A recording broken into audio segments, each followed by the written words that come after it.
Welcome back, everybody, to Silversong.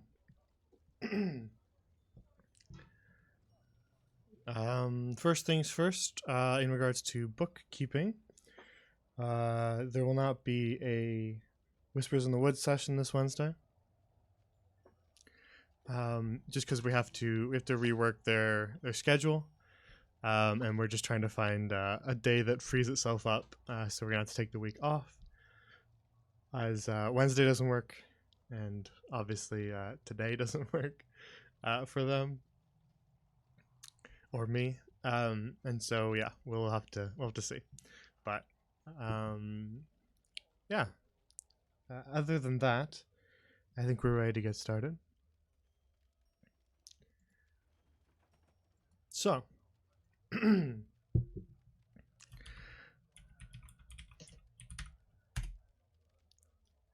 as tends to be tradition, I will do a decent summary for anyone who was not here. But I'm going to keep it relatively brief because a lot has happened. And I don't think you want me to just talk for 20 minutes because I probably could. So, the party, after leaving the orphanage that they'd grown up at, in order to save the benefactor, who was sick with a mysterious condition called Silvervein, set off in search of researchers to the south who were looking into stories of an old lyre that was said to be able to cure any condition, ailment, or disease. And after setting out through the forest to go and find those researchers, they found most of them dead. They'd been killed by an organization that they didn't recognize. But one of them survived. One of them, who was a little bit sick the day they set out and stayed behind, was not killed. Pavlova Palmerston, who set out and joined the party from then on. And so at the place the researchers were looking into, an old dragonborn monastery called Lilanthrios Karst, they found stories of an ancient dragon called Lilandil that seemed to have been killed by her own kin, as well as dragonborn who were following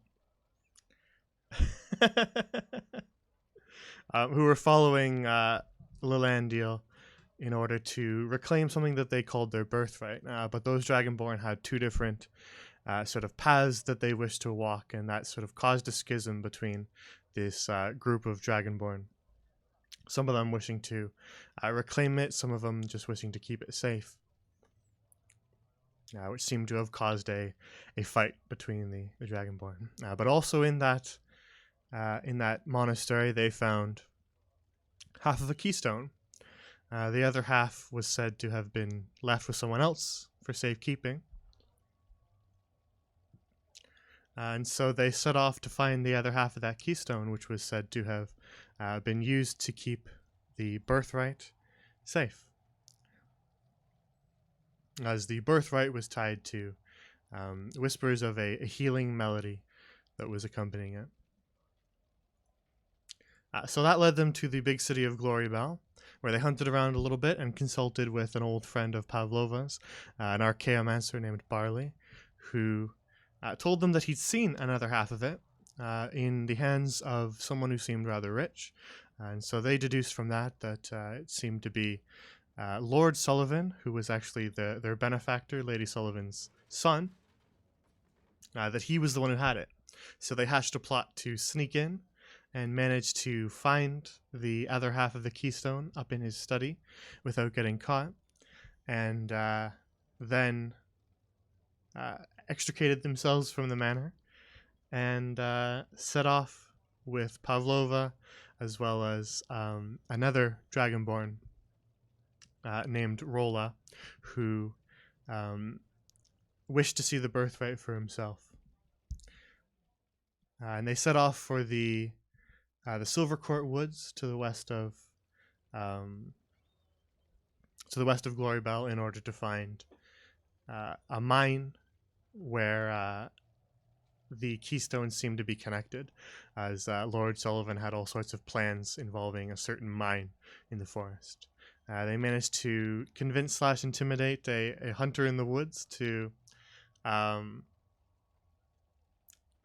to bring them to the mine, and then they managed to convince the mine workers that they were there to take an inventory on behalf of Lord Sullivan, which allowed them to sneak their way into the mine after pretending that there was um, a monster in the caves, which scared off the other miners.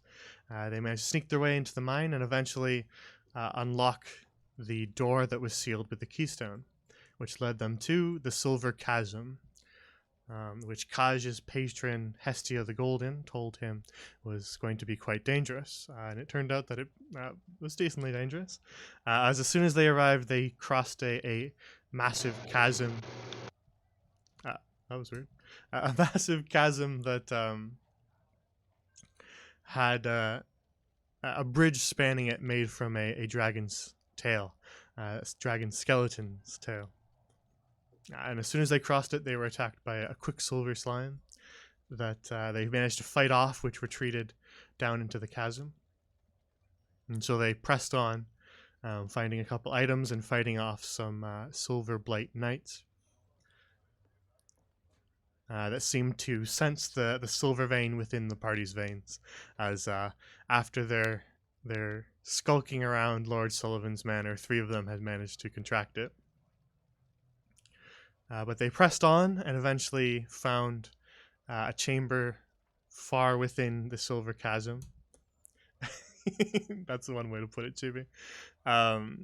They pressed on and eventually, after a short little rest to heal some injuries, Rola and Pavlova managed to catch up with them as they were looking after the miners out front, but they headed in and caught up with the party. And so at the end of the Silver Chasm, they found Lilandil's skull, which was slowly seeping quicksilver from within the bones itself into a pool around it. And at the center of this pool was a silver statue of a woman holding a lyre. And as the party attempted to get the lyre out of her hands, Kaj managed to cure part of the silver vein. And so the statue began to move its fingers again. And so they managed to pluck the lyre from the statue's hands. But the one who plucked it, Rola, had a bit of a turn and decided to smash the lyre, as he had no interest in curing Silvervein, as well he was immune to it. And the party attacked him, attempting to stop him, but he managed to smash it. And then the quicksilver slime made a reappearance, consuming Rola and turning him into the Silver Beast, which the party then fought.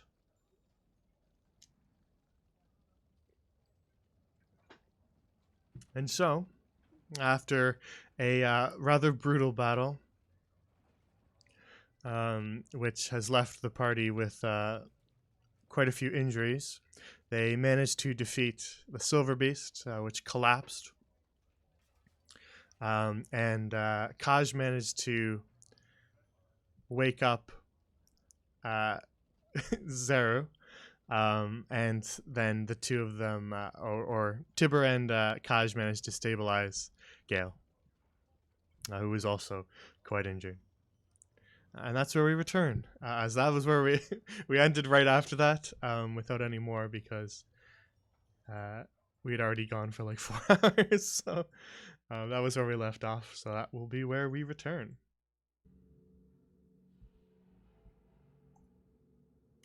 All right.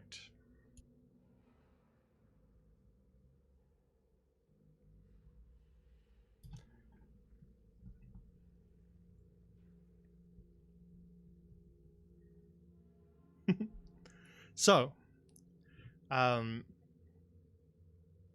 as Nali, you wake up from your state of unconsciousness, still feeling the severity of your wounds, but now stable and able to examine your surroundings. And as Tibber manages to stabilize Gale, who is not quite awake, you look around at the now quiet cavern. The massive corpse of the silver beast, which collapsed, Nali, as you examine it, has begun to sort of bubble and churn. The once hard plating uh, along its skin and scale is now sort of liquefying and bubbling. What do you do? Uh, no, he's like, no, no, no, no. You're going to give me that tooth. And he's like gonna try and still yank the tooth out, but if it starts dissolving, he'll just grab some of the or that last empty potion bottle he has and try and scoop some of it up. All right. So, um, yeah, as you sort of try to pry off one of these teeth from the silver beast, it actually begins to sort of soften in your hand, turning from sort of a very hard metal into it begins to squish as you clutch at it. And so instead, you quickly snatch up one of your potion bottles and try to force as much of the tooth into it as it begins to liquefy. How are you becoming even more gross? I'm presuming you're attempting to also keep the rest of the slime off you as the entire corpse begins to liquefy. Yes. All right. So you manage to get some of it into the bottle, and you sort of take a step back to avoid the bubbling ooze of the silver beast as it dissolves. And as it slowly begins to disappear, and sort of seeps its way back into these veins that run along the ground, and part of it down into the pool once more, it leaves something behind.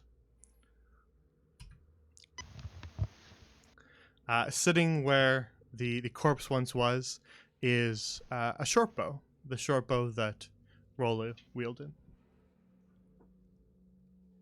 Huh.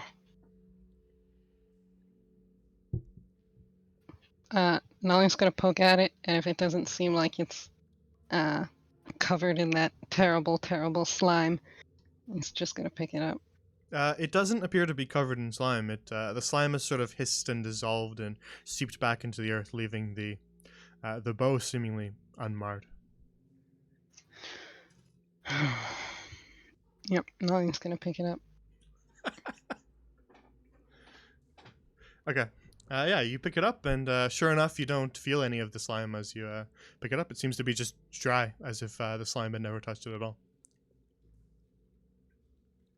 I knew we shouldn't have trusted Rolla. Treacherous worm. As you sort of pick up the bow and turn towards the rest of your party, you can see Kaj, who still has the the wings, as well as his fire spirit beside him, flapping its way through the air, and Tibber sort of kneeling over Gale, who's still unconscious on the ground, but is breathing in a stable manner.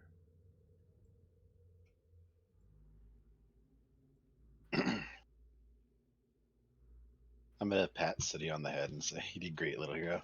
Go get some rest." And I'm just gonna dismiss him. Yeah, it gives a little hoot and then disappears in sort of a flicker of embers. All right, I'm gonna land down Gosh. next to Nelly and Tibbs. You look beautiful, by the way. Thanks. I'm gonna look back at my wings. I kind of forgot they were there. Is he okay, The, Tibbs? the wings suit you. I think so.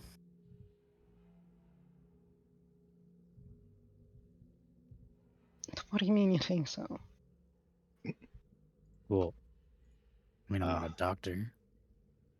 Do we see the lyre anywhere?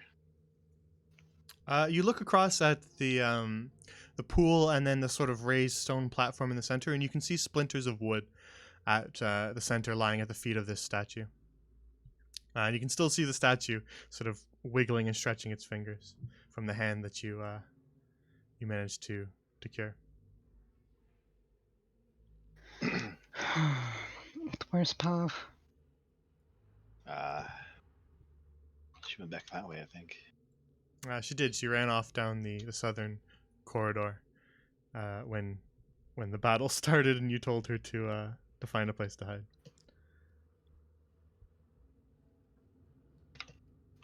Maybe she shouldn't come in here. It's still a bit dangerous. I'm gonna fly across really quick and see if I can grab the piece of the lyre. All right. Yeah. You flap your wings and soar your way across the pool of liquid silver. And at the feet of the statue, you can see these many splinters of wood, as well as some kind of now tangled strings.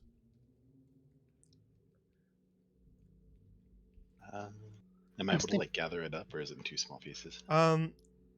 You can gather it up, but there's definitely some sort of there's some splinters lying around that would be hard to gather up. All right, I'm just gonna gather what I can, and then You can grab sort of, it's in like sort of 3 chunks, and then there's just a bunch of splinters lying around. Before I go, I'm gonna like turn to the statue, like the fingers you said are moving. Yeah, the fingers are just kind of stretching and moving, slightly. I'm gonna like pat the top of the hand really quick, and then fly back across. All right. Dart your way back across the pool to rejoin the party. Is the dragon still crying? Indeed, it is. Don't suppose you guys know how to fix something like this?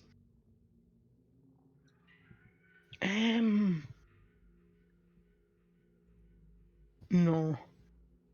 I'd say that's out of my expertise. I wanted to know if it glowed for Gale, but it's a little sleepy. Looks like. Well, he said it was glowing earlier. I want to know if it's still glowing. Why wouldn't it? Dunno. Oh, because if it broke, it never occurred to me. So it breaks, maybe the magic's gone. Do you think it's still dangerous in here? Well, I mean, there's silver vein everywhere. Yeah, I don't want Pav in here, considering we don't have the lyre.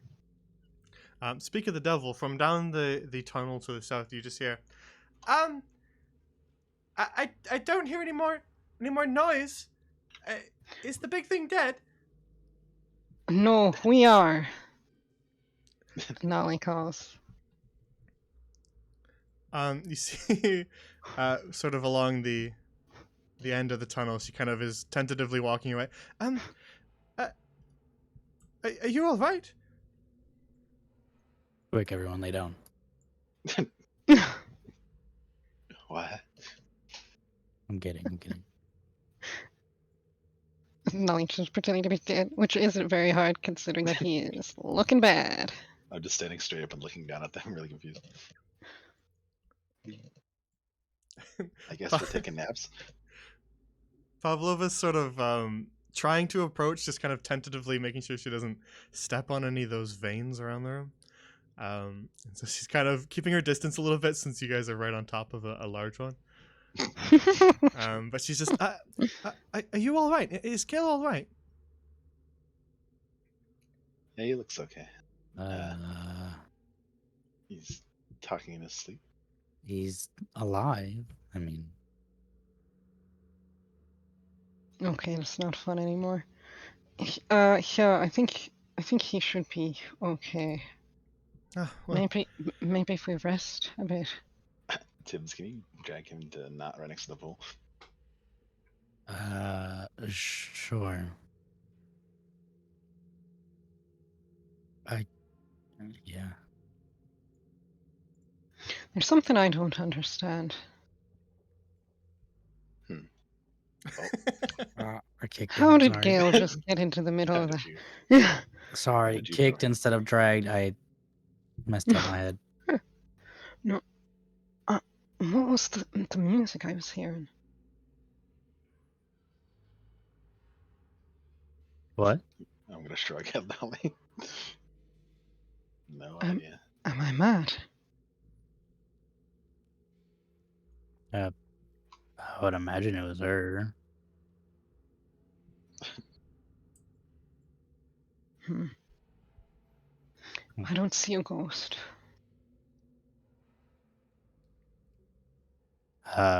What's the plan now?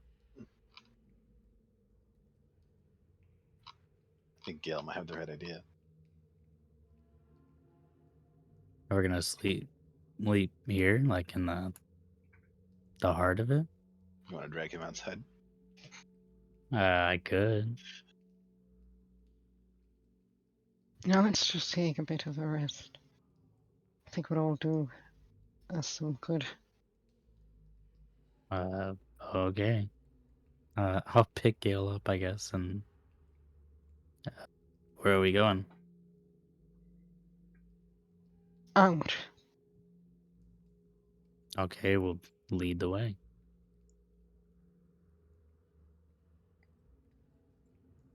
Never did find out if Rolla had siblings. I'll take a look back really quick at the statue, and then dismiss my wings and start walking along with everybody else. Yeah.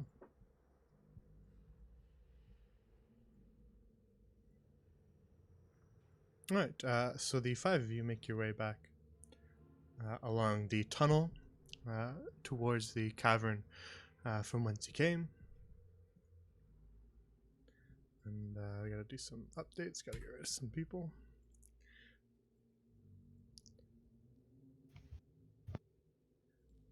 All right. And eventually you arrive at the chamber sort of before the skull. And the caverns around you are quiet.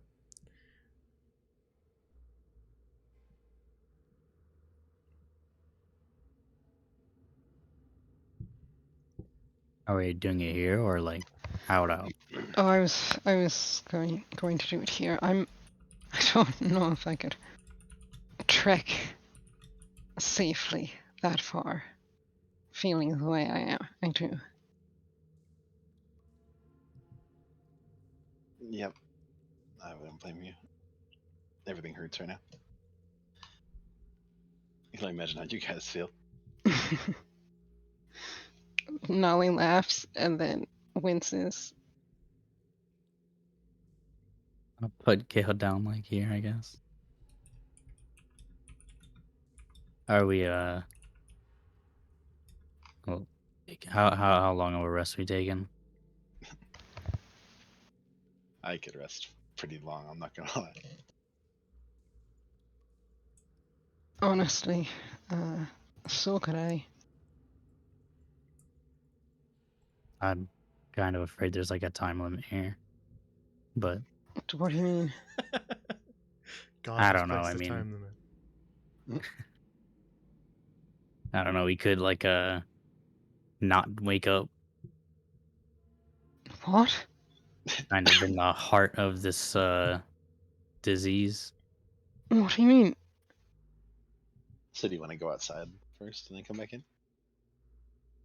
We don't know what's going on out there. I mean, we might not have much of a choice. I'm just voicing my concern. Wait, so you're saying if we go to sleep now, we're not gonna wake up? No, it's not what I said. I said it's possible because What? there's currently uh and like a giant pool like within eyesight. So you know, Should we go down to the crossroads again? Would that make you feel better? I'm saying we could go now. I'm just bringing up the possibility. Pablo, mean, did the miners say anything about coming back anytime soon? Well, one of them ran off. He went to go, I think, back to Chloe Bell. The others just said that they would wait in the woods. Well, let's see. It takes about a day and a half to get there. We've been here for about half a day. It's risky. Not really. I think they can run for a day and a half. Well, we don't know when they were sending more guards here in the first place, right? Because we were impersonating. They could already be. We're probably the guards. Do you not remember? We're not the not only ones, though. officially. We're fake guards. But we don't know if they're sending more. Somebody make an Well, that- intelligence check. That was going to be the next day, didn't they say? Or next week, they said. Never mind. You're all good. This is. Gail, you remember that in your sleep. We'd also take into account that we just robbed him, so as long as he didn't go look for anything important in the last couple days. Oh, we didn't rob him. He got robbed. All right, are we resting? All right, I'm waving off there and going to sleep. I'm laying down. Nolly's gonna change because his clothes are terrible. And he's just gonna get more comfortable as Aruva. Yeah, so as you kind of each find places to sort of sit semi-comfortably, it's going to be hard to find a perfect spot to sleep in here along the hard stone and spiked walls, but you, very Oh good. my.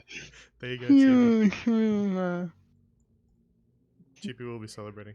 As you guys find places to sort of sit and rest, but before you fall asleep, Pavlova kind of goes around to each of you and is pulling sort of old cloth bandages out of her bag and helping you wrap some of your wounds to stem some of the bleeding before you go off to sleep.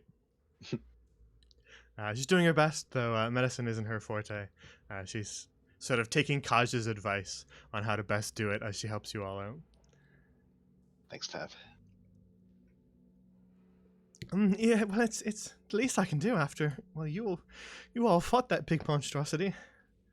I can at least help you deal with the aftermath.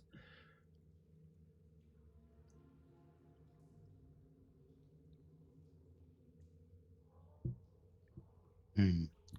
And so, you guys find spots to sleep, and take a long rest, I suppose. Oof. Glory to Lady Amelie. All right. So, each of you make your long rest in your character sheets and make sure everything gets patched up, and then let me know when you're all ready. Yep. Good. Oh. Oh. That short bow though. What's the haps with that? Well,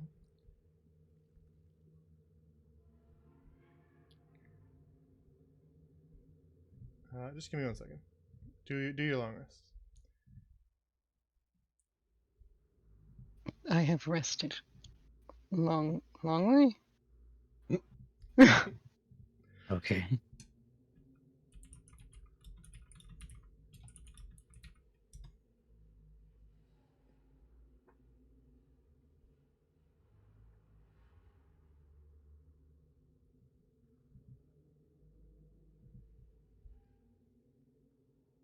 All right. Rufa, you can make an Arcana check, Oh no. but it's gonna be hard, especially with Gale unconscious. Okay, Oh, with an 18, it certainly does have a magical aura. There's something to it, but as you don't know identify, and you don't have Gale detecting magic, I can't actually tell you much more. Hmm.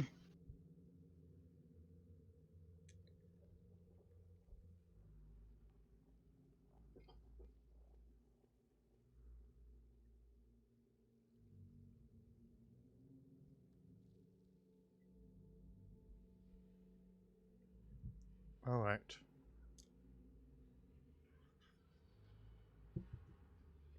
So, now that you've all completed your long rest, you all kind of pass out for quite some time. You don't have a clear indicator of morning.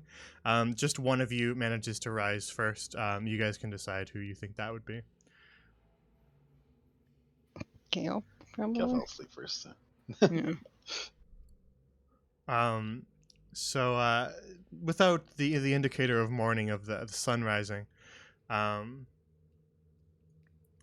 the eventually you guys start to wake up, still feeling a little bit of pain from your injuries, but can all of you, except Gosh. Kaj and Pavlova, roll 2d8 for me.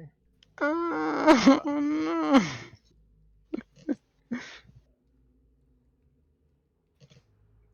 Of course. Hey, Triple nice. sevens. Seven, Mm. and Sorry, finding my d8s. no worries.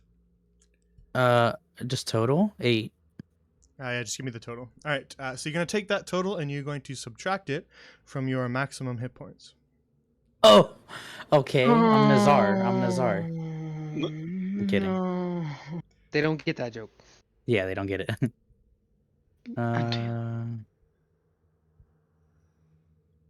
And this is where we learn why it was a very good idea that they didn't long rest before the boss. Yeah.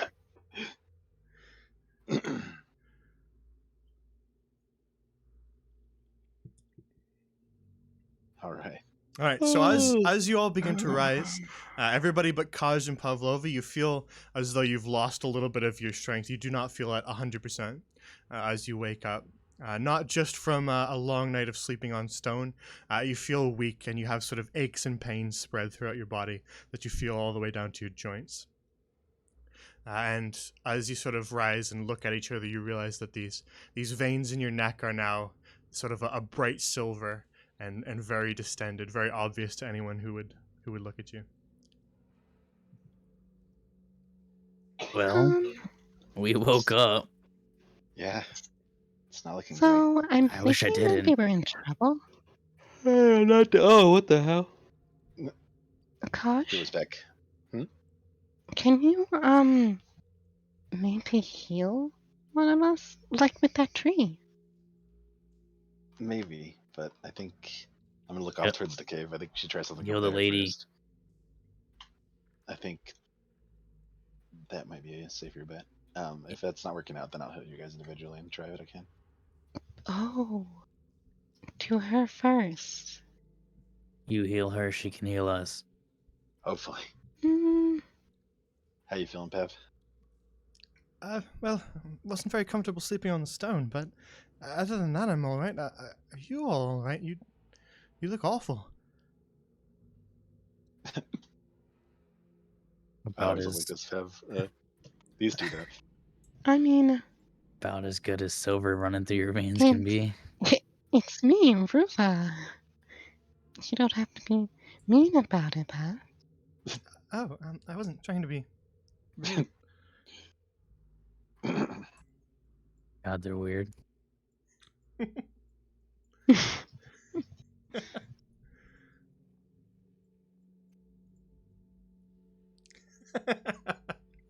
Oh yeah, that did happen last session. Dungeon Dragon from the Puka's Blessing. All right, so you make your way back north along the tunnel, eventually arriving at the gleaming pool of liquid silver and the massive dragon bones that stand over it. Statue is, as you left it, at the center of the pool. All right, Gail, what was it you were talking about trying yesterday? Or today? I don't know what time it is. It's so dark in here. Giant. Right. So.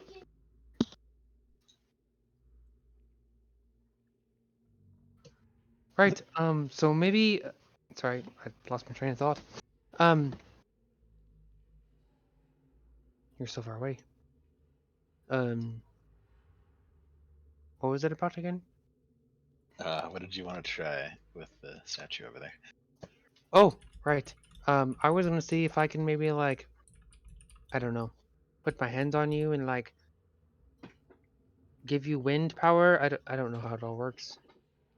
I don't know, but if you can put your magic into others and heal them, maybe I can give you some the wind to help.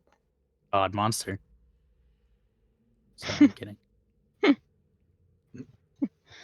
I don't know what Good shot. happened. What? What did you do? I killed it.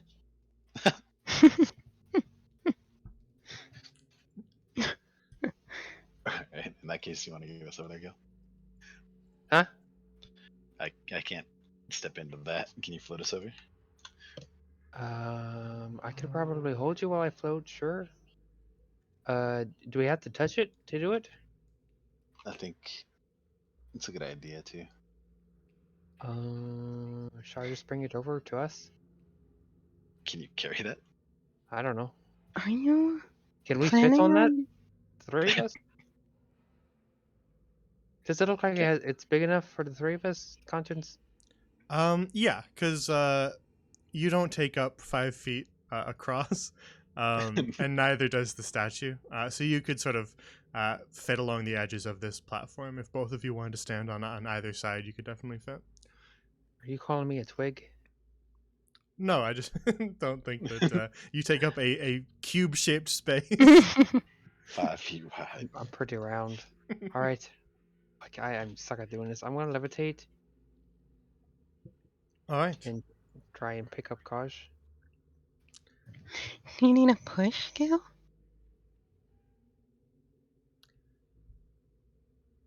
Sure. So Gale begins to sort of float above the stone, and how are you picking up Kaj? When he goes to do this, I'm gonna give him guidance too. So Okay. I'm wrapping my arms underneath his armpits, Okay. and I'm just holding him up. But I imagine he looks pretty awkward. Always. Watch Also, how he's my changed. legs, my back legs are kind of flailing about behind him, so it, with my boat poking out like I'm trying to get like a hernia or something. Alrighty. Yeah. Okay.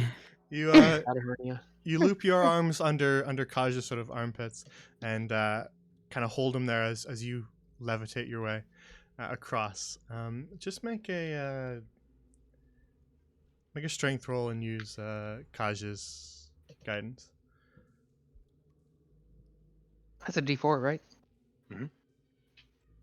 Achoo. Strength save, right? Yeah. Oh, Not, Oh. No. not save, right? It's a strength check. That's what I he mean- did. regardless, I did it. I did a check. It doesn't matter for Go. It's the same thing. Oh. Same modifier, so it doesn't matter. All right. Alright. You get part of the way across, Or- and as you're sort of halfway across the pool, you feel Kaj beginning to sort of slip out of your arms. And Kaj, you've sort of drifted kind of a little bit low. As he sort of starts to lose hold of you, you feel your boot kind of trace through the silver pool. Gale? Gale? Are we?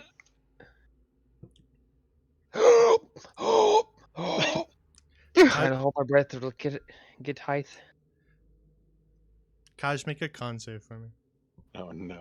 You're dead. All right, noted. Um, Oh no. You kind of are drifting a little bit lower than you would prefer, Gale, as his boots are kind of dragging in the silver. But eventually, Kaj, you're able to kind of pull your feet up and land down on the platform here, though you do have sort of some quicksilver all over the bottoms of your boots. Sorry. I was just trying not to think about it. All right. So how are we gonna do this? I don't know. Here you go. Put my hand on his shoulder. Do your thing, and I'm gonna picture wind flying about you or something. Okay. All right. Yep. Thinking I'm is gonna hard. go to look for the warmth in me and cast that cure wounds. I'm gonna cast it at second level with 2 slots. All right. As you sort of begin to focus once more on your own healing magic,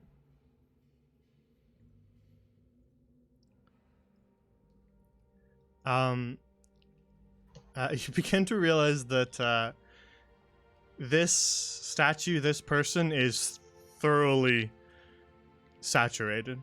Yeah, it's going to take a lot more than that to fully purge the silver from the person that stands before you.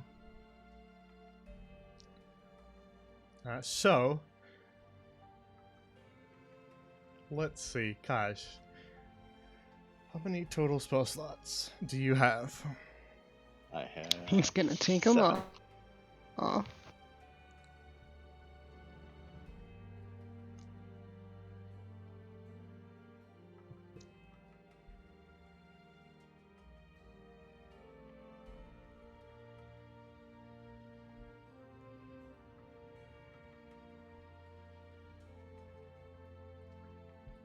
So you have 4 first levels and 3 second levels. Mhm. Alrighty.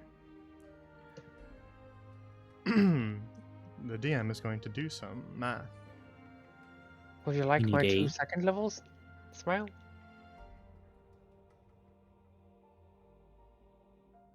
Guess not. Okay.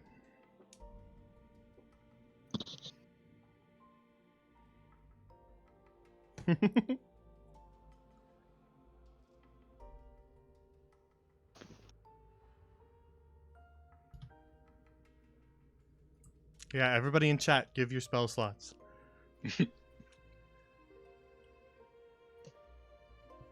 Gail, how many spell slots do you have?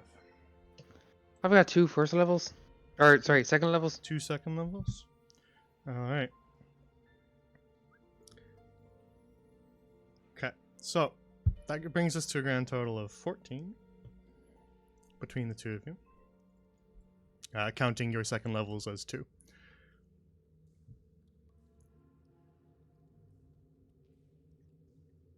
So, as you begin to channel the light and the warmth, that golden glow from yourself into the statue, you feel yourself sort of begin to falter, as though you don't have the strength to fully finish this job, Kaj.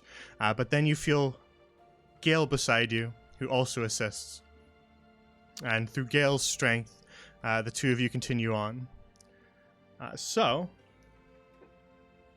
this process begins to sap you of the magic that both of you hold.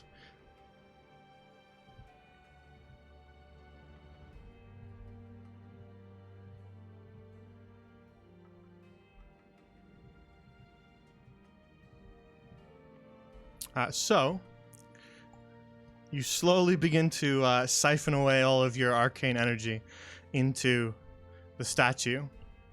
And through Kaj, you make it a golden warmth. And then you reach the end of your arcane energy. Both of you feel completely tapped. Both of you have consumed all of your spell slots. But the job isn't done. Though you can see the silver beginning to fade from the statue before you, it has not been purged yet. You can continue, but it's going to begin to cost your life.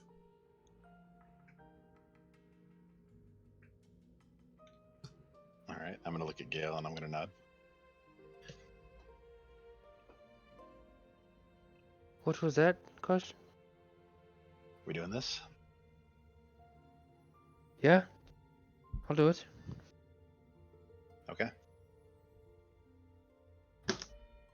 All right. Then I'm going to make some rolls, and we will use your spell slots to subtract from the number that I get. Okay. The spell slots we have remaining? No, the spell slots you There are none. consumed, that number is going to reduce the amount of health you have to use to do this. I was about to say, this is gonna be awkward. Yes, it would have been a lot harder had you not had all these spell slots. We would have had to use a lot more health. Just let me take a quick short rest. I'll get another 4. Not quite. All right. So, I'm just going to make a couple quick rolls. Roll low.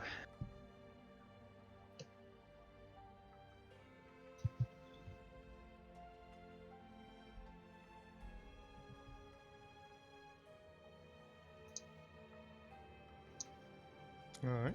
And then we will remove the spell slots that you consumed.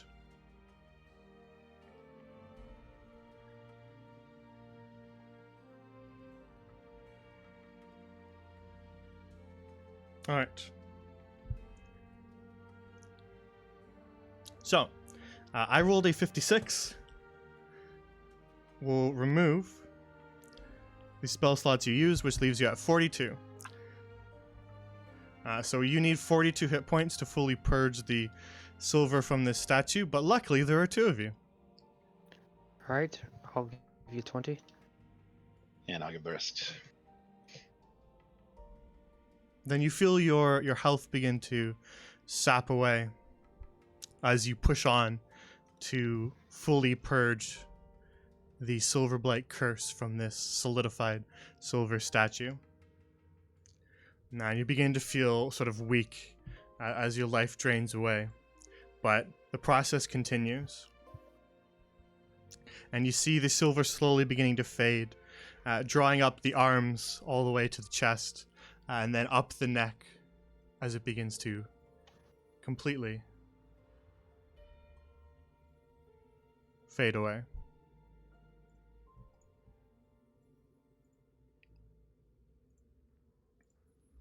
And as the silver fades away, the statue, the person who was the statue, begins to cough as the silver leaves her face, and just, and she sort of falls to her knees, able to move for the first time in quite some time.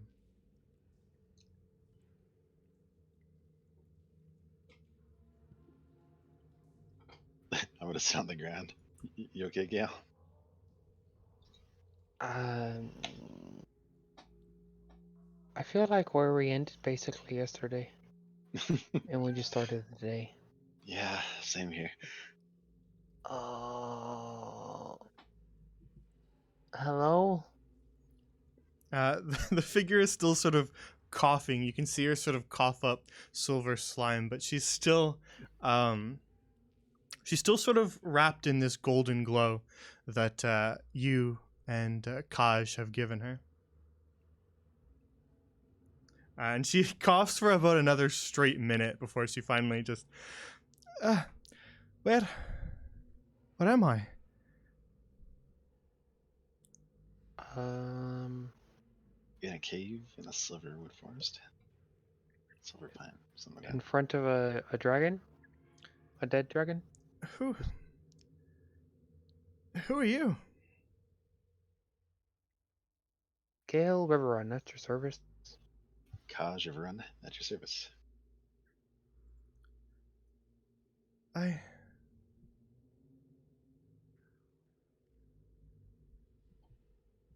remembered. Now, how long has it been? Kaj, do you remember how old the story is? River probably remembers. Hey, Ruva, how old's the story? Well, that's a good question. Like, several centuries? It's been a very long time. The woman sort of tries to stand to her feet, but she's sort of shaking. Her legs and her arms are shaking. I'll reach out, try and help her get up on her feet. Yeah, you brace her, and she still has this golden glow sort of enveloping her. And you sort of brace her to help her stand as she kind of leans against your shoulder.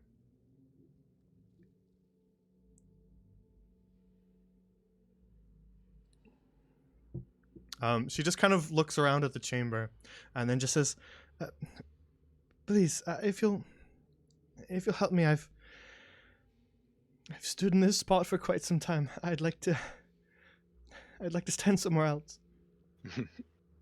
Yeah, about that. Oh wait, how long does that levitate last? I might still have 10 it. minutes? It's probably been you've probably been here for a while. We've probably been here for a while, right, Conscience?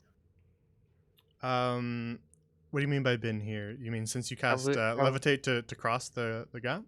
Correct. Has it been longer than 10 minutes? I'd say probably not. Oh. Okay. Sure. Let's hope I can do this. I'm gonna cast guidance on Gil. Get her across, Gil. Just don't. trip her. Oh, you don't want to go first? No, I'm gonna take my What? own way across. Actually, as you sort of begin to kind of prepare to levitate her across, as she sort of reaches the edge of the stone here, the silver the silver ooze that is sort of bubbling and pooling in this actually begins to part for her.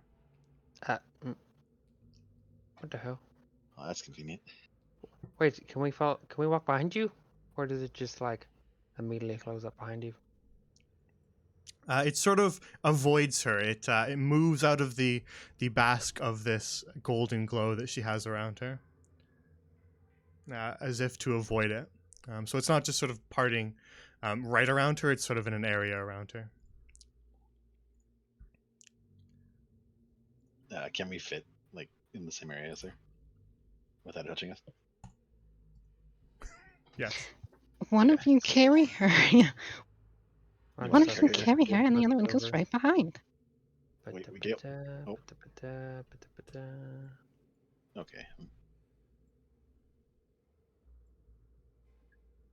She's still pretty weak, so you kind of help her hobble across the gap. Now just walking across stone as the silver parts to make way for you. And you now stand sort of on the far side of the pool, where she then subsequently collapses again back to her knees. Ruben's gonna try and hold her steady. Like she's gonna crouch down and kind of like go to hold her steady. Thank you.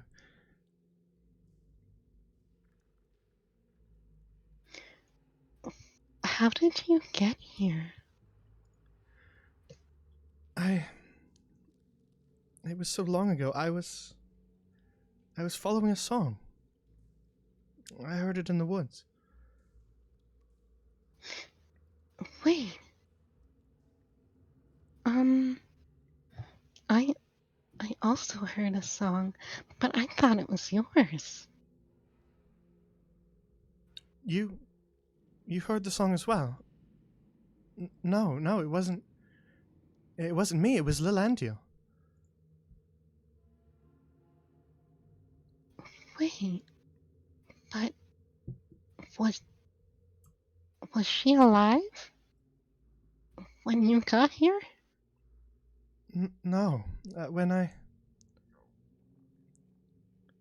arrived, she was a skeleton. She'd been dead for at least 100 years. Then how can we hear the song? I'm not sure. I thought I might have been going mad. No one else I talked to could hear it, but you can hear it. Yeah, I understand that feeling. Ruben kind of like looks at the others. I followed it out into the woods. I was. She kind of looks sad as she sort of remembers her own history. I was running away.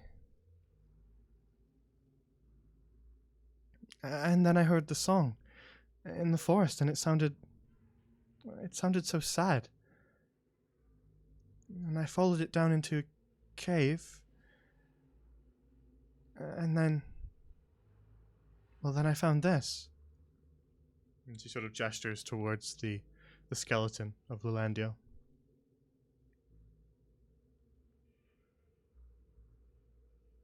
How did you get to the middle?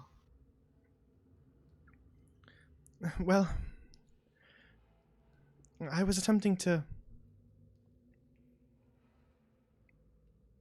heal her.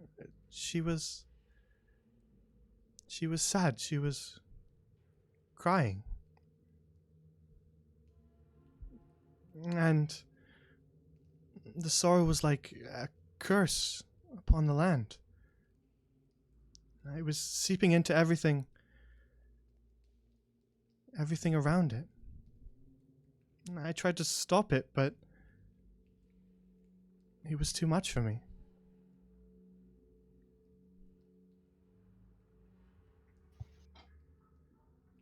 So it turned you to Silver. I suppose I stayed down here for ages. I was trying to find the right song, but I wasn't able to. And then eventually I stopped moving, and then I stopped counting after the first 50 years.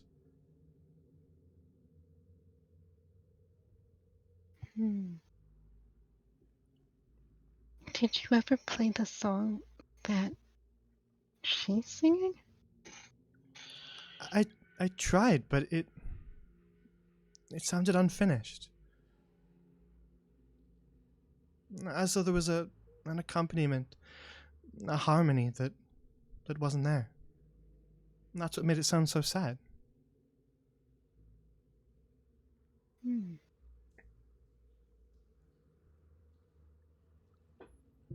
How long has it been?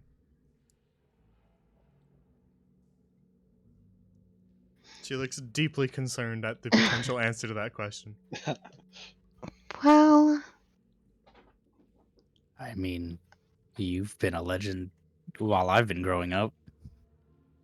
A legend? yeah, children Something are like that, told myth your around here. story. Really?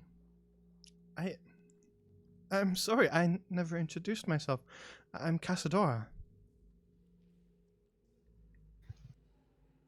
It's very nice to meet you, Casadora. I'm Marimba. It's nice to meet you as well. How did you all even come to find me? You just heard the song? Well, it's kind of a long story. We were looking for you, in a way. Well, there's a lot of people who are sick right now, and we were looking for a cure.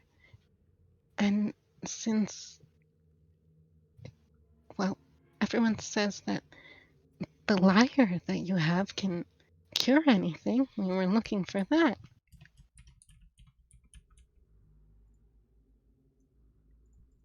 And it brought us here. She kind of pauses for a moment and thinks, and then says, the lyre? And she kind of looks around, down at her own hands, as if she suddenly realizes that she's not holding it. The lyre? Where did my lyre go? Well, Casadora, I'm sorry, and I'm gonna pull the pieces of the lyre back out of my bag really quick and give them to her. You see sort of sadness flicker through her eyes as she sort of takes the pieces and just says, I was rather fond of this lyre. My father gave it to me before he died.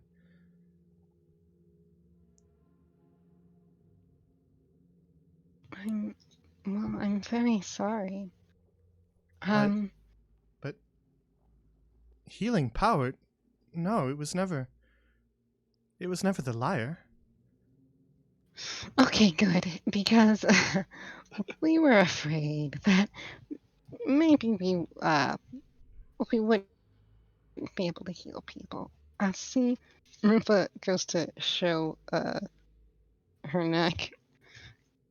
Silver vein is it's a problem, and most of us have it, and we're all dying.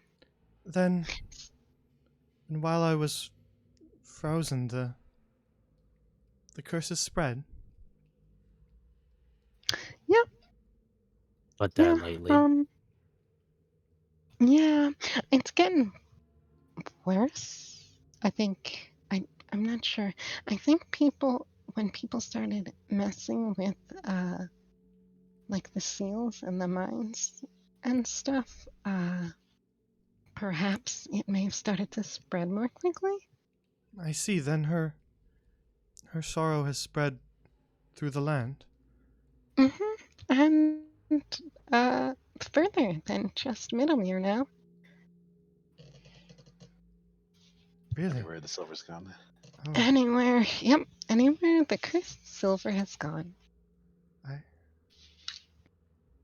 I see. Then we have to stop it.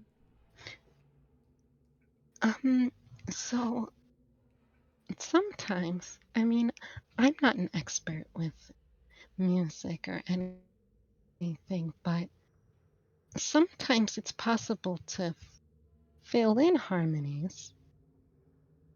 And also, sometimes you can just kind of hear where a song is going. So perhaps it's possible to complete it. Not to worry. Well, I don't know how long I was frozen, but I've spent what felt like an eternity listening to Lelandil's song. I know the ending now.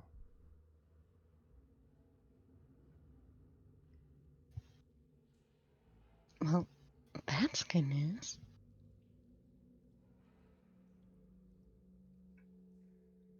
She's kind of attempting to pull herself to her feet. She's still sort of shaking at the hands and at the legs. Yep, Ruba's gonna help. Yeah, you sort of help her stand up, and she sort of wobbles slightly, but sort of manages to stand on her own and says, "I think I should be all right to stand. Thank you for your aid." Okay. Well, if you need any more assistance, I'd be happy to help. Ruba just smiles.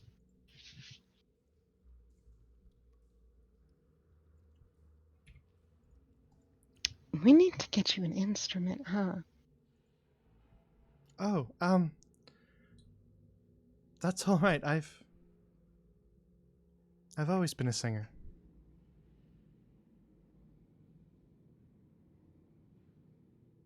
But, the Ruba kind of looks concerned. You haven't really spoken in a long time, so it must be hard on you now. Would you be able to sing? My voice might be a tad hoarse, but, well, I've spent, well, my eternity wanting to sing again. I honestly can't wait to.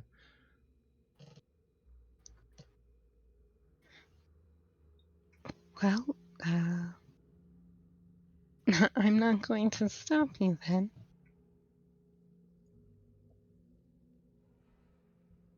Very well. I don't know if you should stand near the pool. I'm not sure what will happen. Okay. Well, make sure you're in a safe place then, too.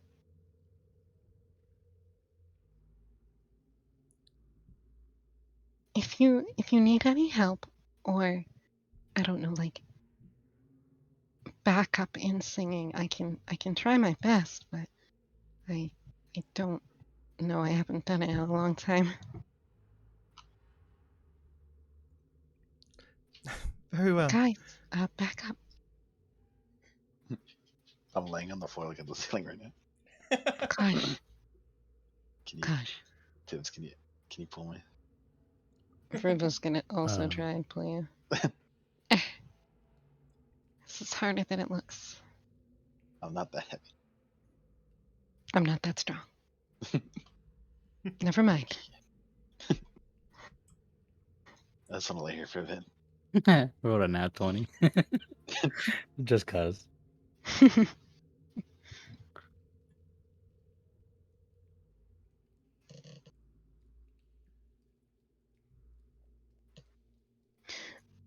Gale? The rest of What you is- look across the cavern to see Gale clambering up on top of Lilandiel's bones. Hello. Gale, Well, Gale, That's gotta be offensive. How does he have so much energy still? Gale, I- get down. I pat the head of the line, Lilandio. I'm not sure what will happen to the bones Just After- go for it. after this. Just- I Just do don't know it. if you should stand up there. Don't mind it. Just go for it. It's all right. It's a great view. He dies, he dies. It's okay, Lilandio. You'll be better. Pat, pat, pat. Yeah, just go for it. Nothing bad seems to stick with him, so it should be fine. I see. Very, very well. I'll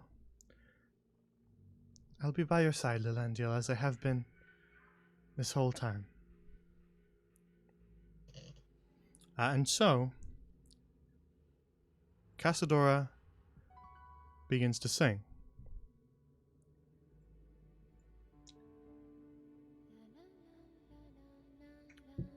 And at first, her voice just sort of echoes alone through the empty cavern, across the wide hall and towering ceiling. And then, slowly as she begins to sing, you see the golden light begin to return and envelop her once more.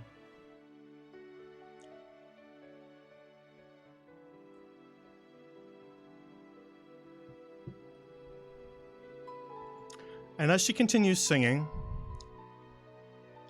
Ruva, it's faint, but her voice almost seems to echo through the skeleton. And it joins the reverberation as everything begins to glow.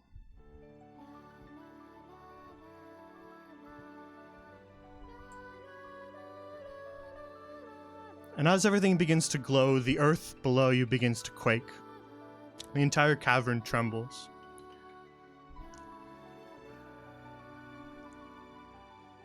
And Ruva, you hear it clearly now, as Lilandiel joins the song.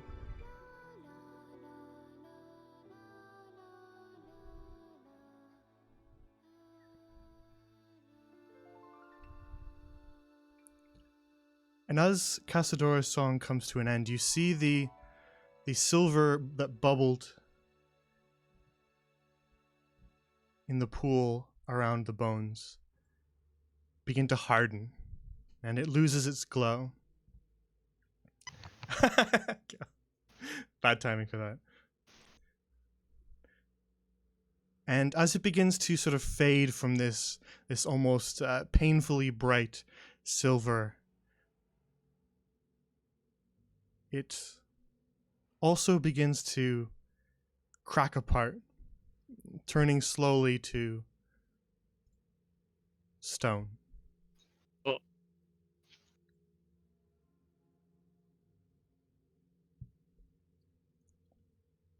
And now the once bright chamber that you stood within is dark.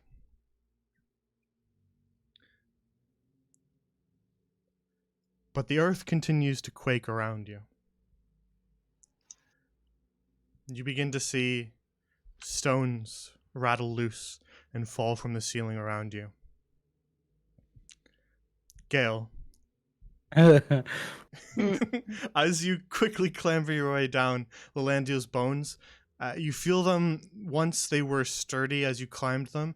Now, as you descend, just the mere act of you walking across them begins to crumble parts of the bones as horns fall off and chunks turn to dust around you.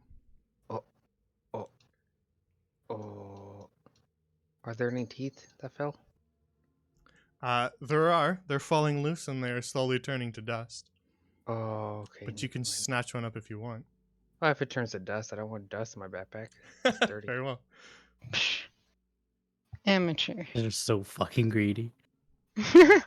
And as Casidora's song comes to an end, the unholy silver that surrounded this cavern has dulled, dimmed, and turned to stone.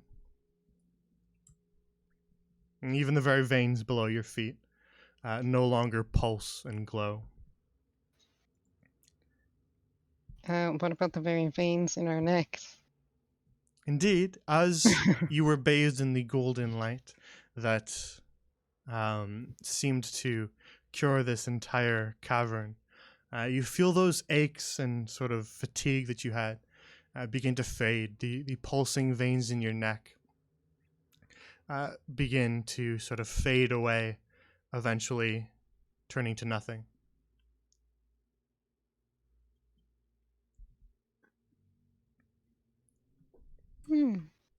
Well, this might be the wrong time for this question, but do you guys think Syndra's still alive? Um, it is the wrong time for that question because I we guess got we'll to find out. go. We gotta get going. Let's go, Casadora. I mean, the idea was as soon as we Um, found something, we go immediately there, right? As she finished her song and the light began to fade, she sort of fell down to one knee. But you can help her back up if you want. Yep, Ruben's gonna help her up. The song was beautiful. You help her back and she kind of limps her way in whatever direction you want her to. Do you want me to carry you? Yeah, tips. Can't imagine you're too awfully heavy. If you feel it would be faster, then I suppose we ought to leave here in a hurry. Yep. Yeah. I Sure, think princess, So. backpack, your choose. It's She just sort of princess. yeah, you can do whatever you want. She doesn't really have an opinion. Princess. She's too weak. princess. Okay, princess, let's go. Yay. Okay, let's go. You know what Alright. sucks? Hip. You know, the way we went, or the way we didn't go, probably was the horde. Oh, we're not gonna find out. We're Alright, getting out of here. Tibbs, you can move Casadora with your token now. Sure. So that I don't have to drag her along behind you. You can just move both of you. Okay. So you quickly make your way back towards the corridor and the chamber from where you came. So just give me 1 second. Delete those versions of you. Let's get the other versions of you.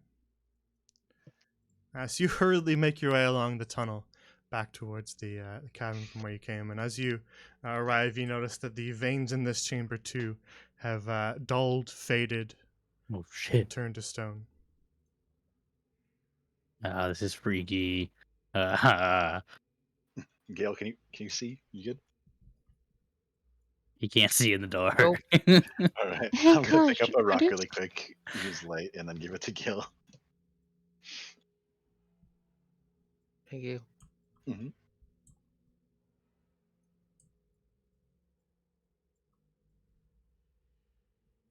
You quickly race your way back down the tunnel along the path towards the crossroads from where you came. Now face the split in the road once more.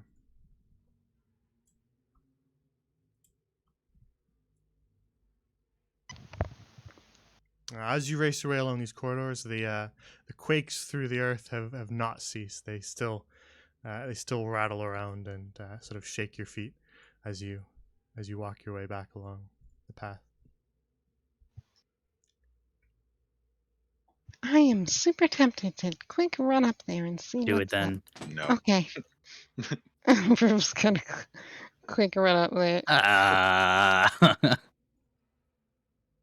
That's a Gale move.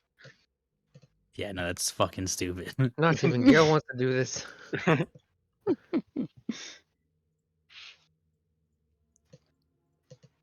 All right. So the others, you make your way back around the back around the side of the southern tunnel, eventually making your way to the cavern where. Here, let me double check something. Get rid of all This is those. where. Back down to the wing cavern, where you fought the Silverblight Knights. And as you make your way back along this cavern, you can see that parts of the bones here have also begun to crumble, but it still sort of has its structure. It hasn't spread quite this far yet. And you can still see the structure of this massive wing spread across the chamber, though bits of it have begun to turn to dust.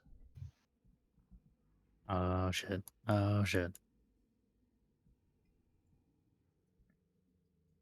And so you quickly make your way past the piles of discarded armor and metal plates that made up the Silverblight Knights and duck your way back along the tunnel, heading towards the Silver Chasm. Yes, Chibi. The others. Here you go, chat. Good to see. Where's Pav? God's just shaking his head.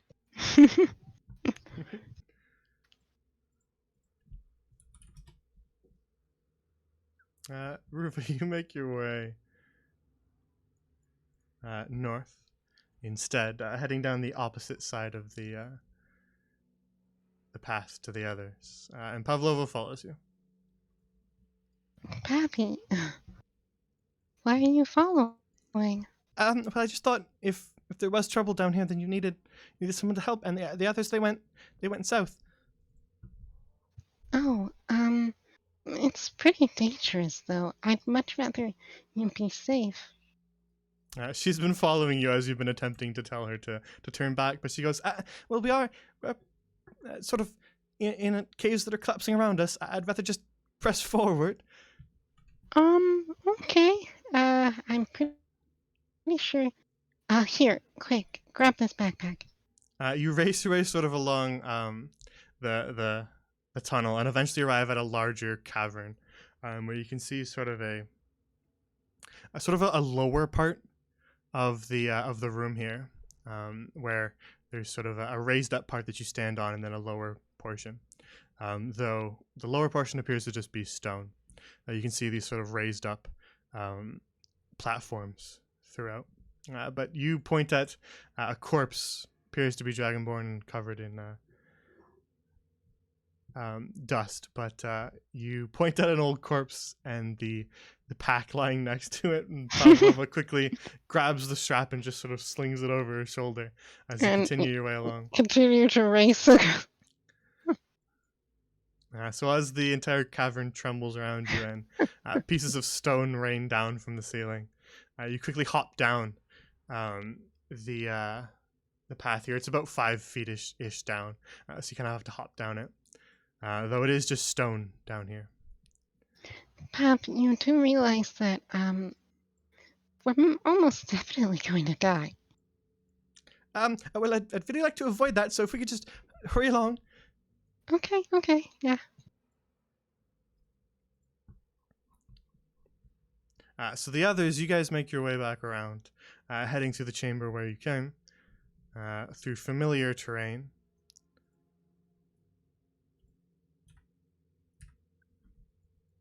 and eventually arrive back here, where the tunnels parted ways in many different directions, where that little trickle of water was.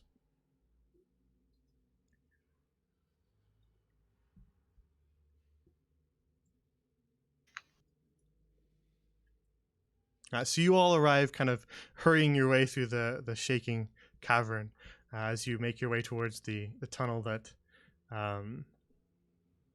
headed down towards the chasm that you crossed and the bridge. But you notice as you make your way through this cavern, you do not see Ruva or Pavlova.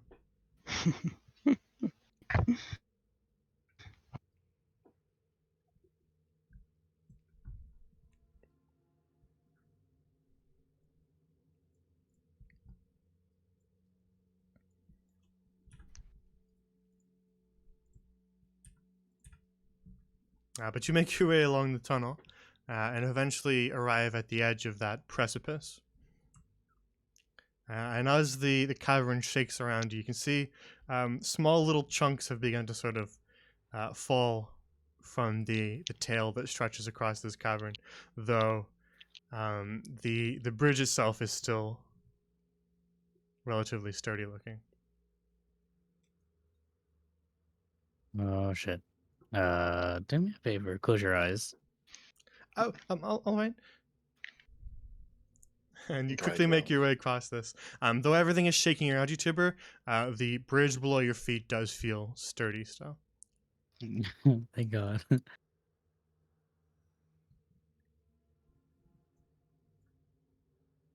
Gale, Kaj you is follow gonna. quickly after, and Kaj, you remain there. Yep, Kaj is gonna wait for Ruva and Pev. Very well. Then the others, Uh-oh. you make it safely to the other side of the chasm. Kaj, you remain on the far side. So let's get back to the others, shall we? Oh, no. Ay, ay, ay.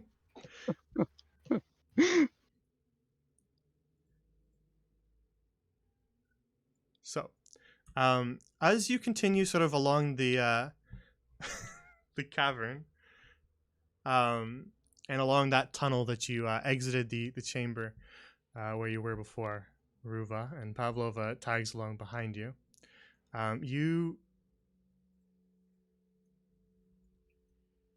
You begin to sense something Oh, no. down the chamber.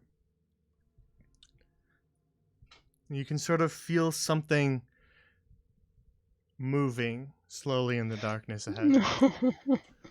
What do you do?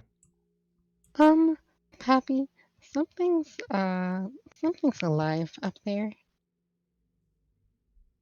Oh, Uh, it's not our friends, is it? no, it wouldn't Feels be. much too large to be any friends that you know. They're very big.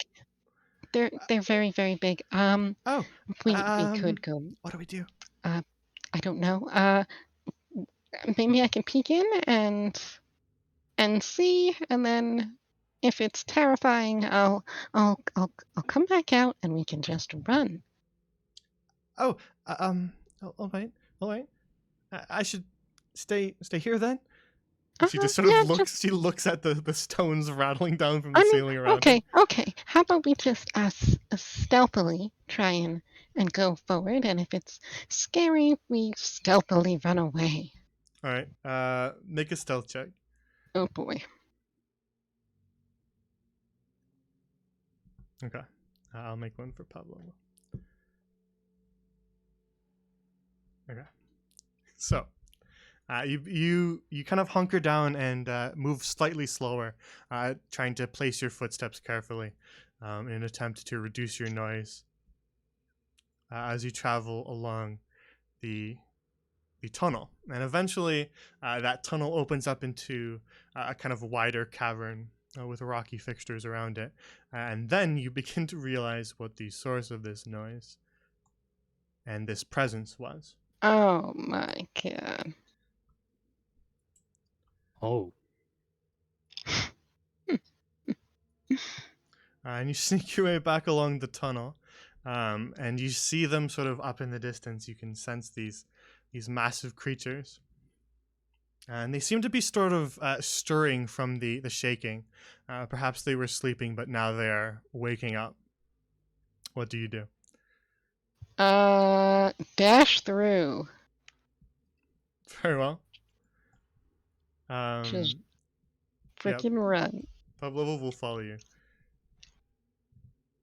She's actually faster than you. Oh, that's fantastic.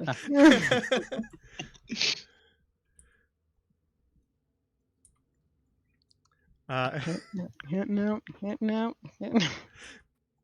So you quickly make a motion to Pavlova to just book it Okay. as these creatures sort of begin to wake up.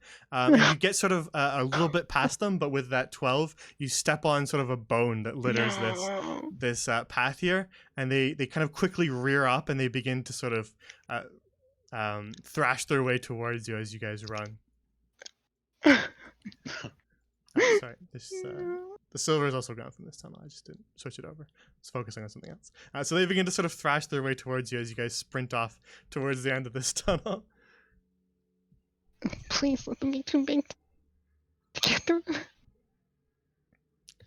And so the two of you run back along the path, eventually arriving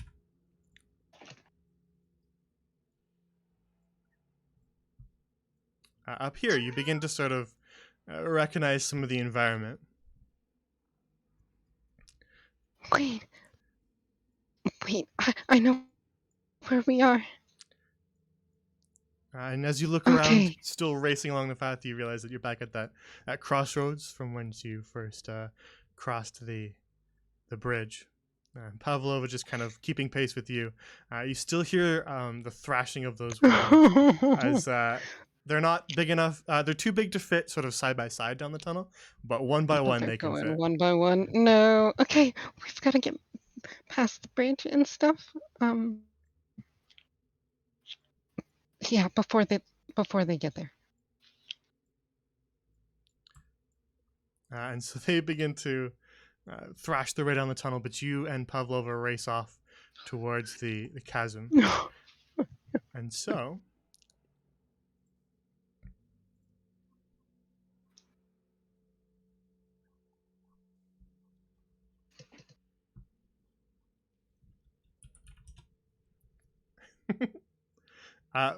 Kaj, as you wait there on the far side of the chasm, you see Pavlova and Ruva just full tilt sprinting down the tunnel towards you.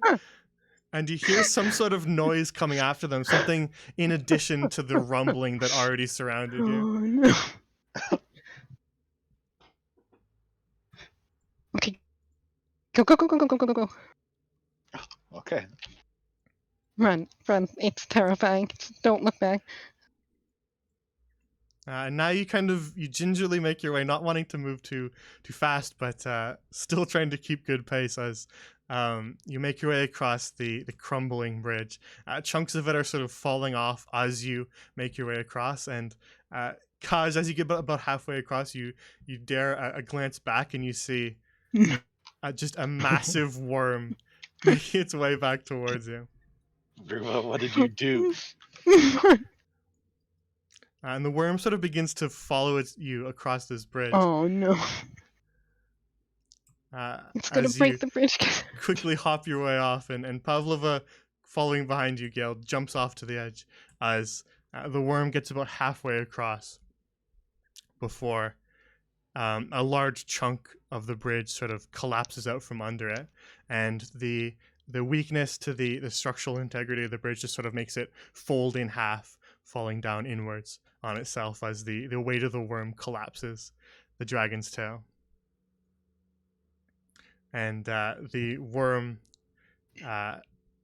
falls its way down into the darkness. I'm sure there's a moral to this, but I do not care. We need to get out of here. Indeed, as the bridge collapses, you can see on the far side of the chamber the tentacles of another worm just sort of watching you on the far side.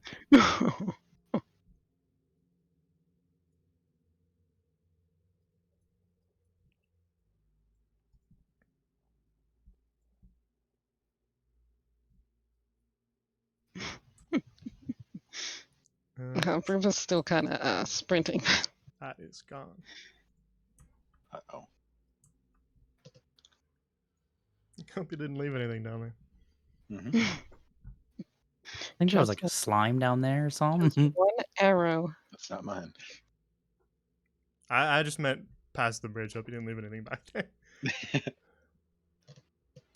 But you guys make your way back down the tunnel on the far side of the chasm towards the door and arch that you traveled through to arrive here. Let me delete some things.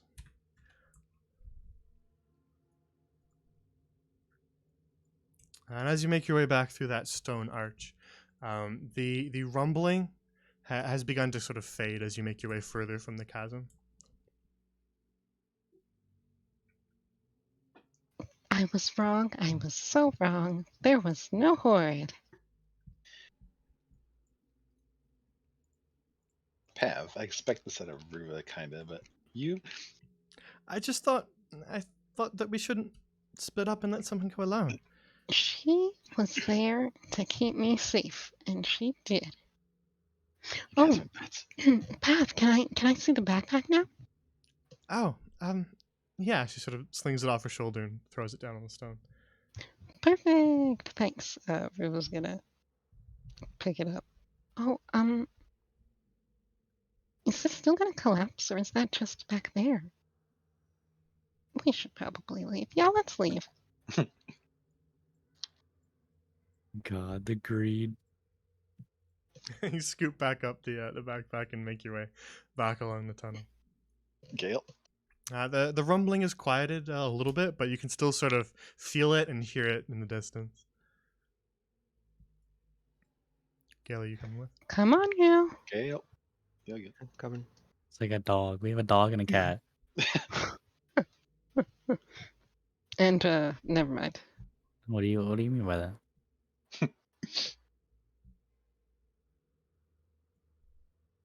So you guys make your way back along the tunnel, and eventually arrive at the sort of half-collapsed cave-in that blocks off the section that you were in from the rest of the mine.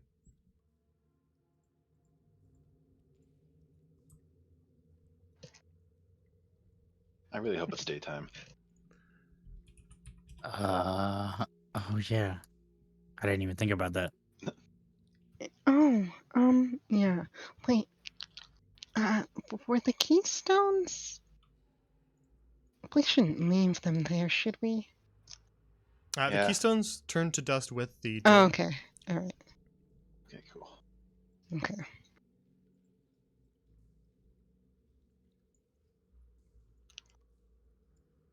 You guys wind your way back around the mine, making your way past mine carts and lit torches, eventually seeing the light of the sun from the mouth of the cave.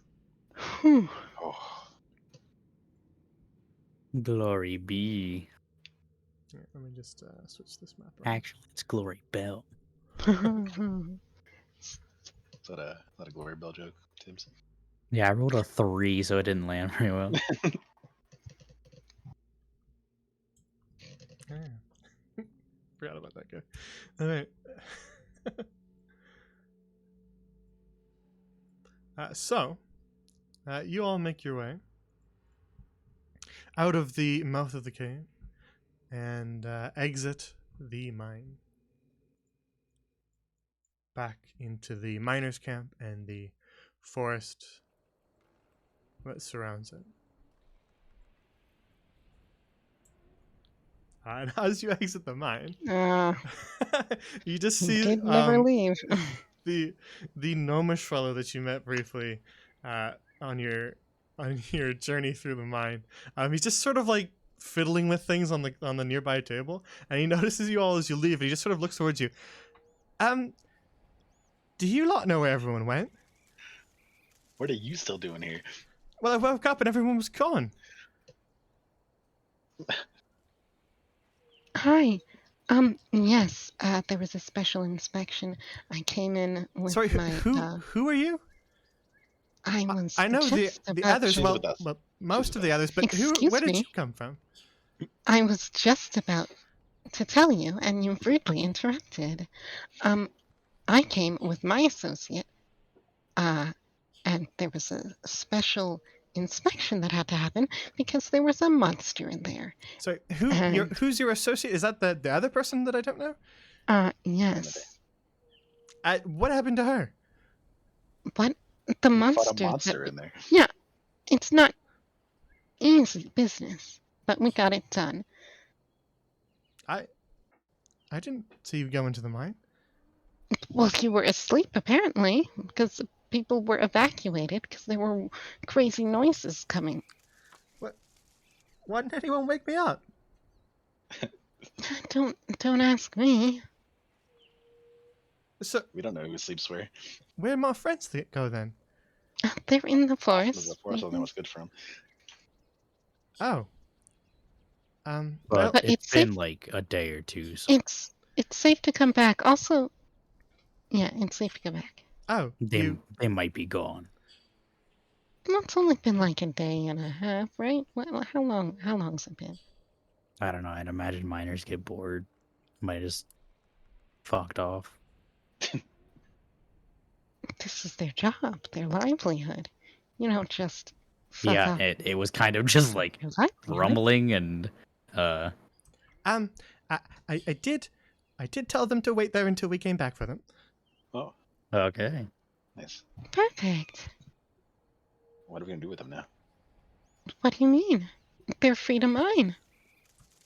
I did kind of replace a dragon with a girl, so A I'm gonna look dragon? at What? him and then What look are you back up talking at about? him. A dragon? Oh, No, it's- the fucking Dragonborn. dragonborn. Dragonborn. Oh. He's a racist. I'm sorry that you had to hear that. What?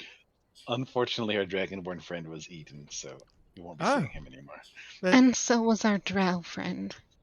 Right. but the monster in the mine's dead then?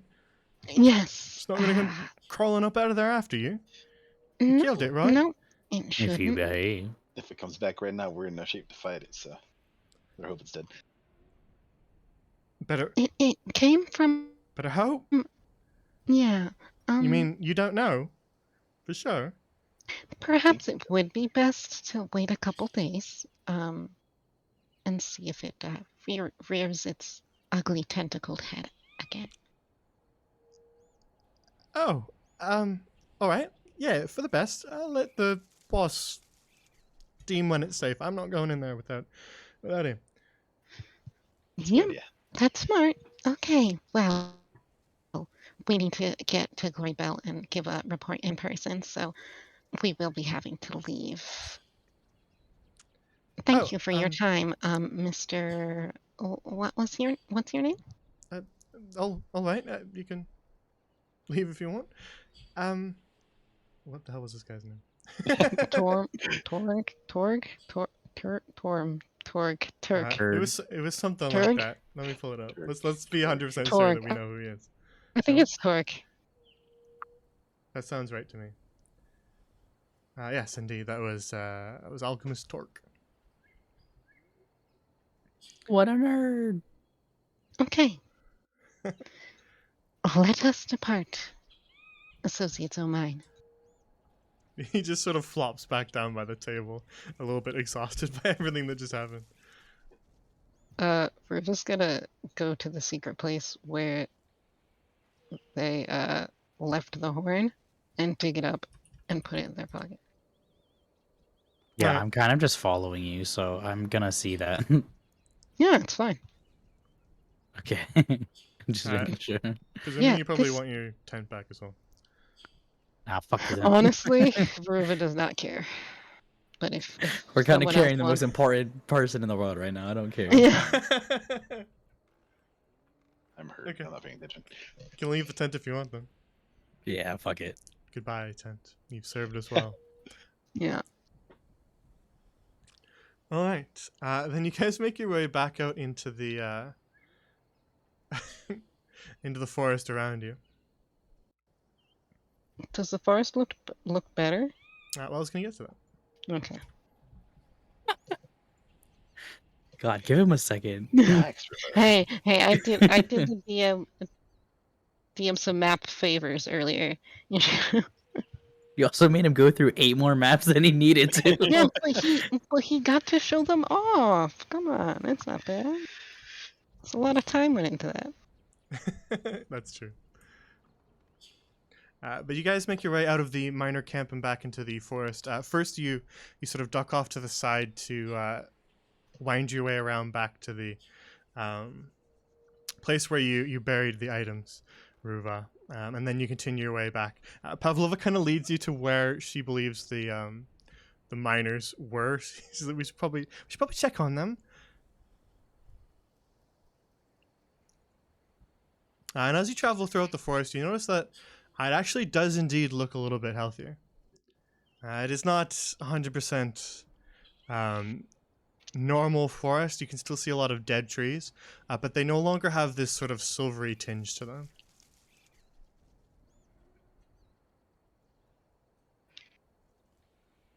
I'm glad. Hmm. Look at it. It's normal. What? That's a fast change. Well, the sorrow's gone. Although, you're right, it was very rapid.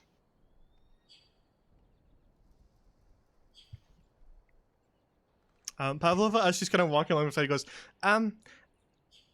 this was where I said for them to wait, I think.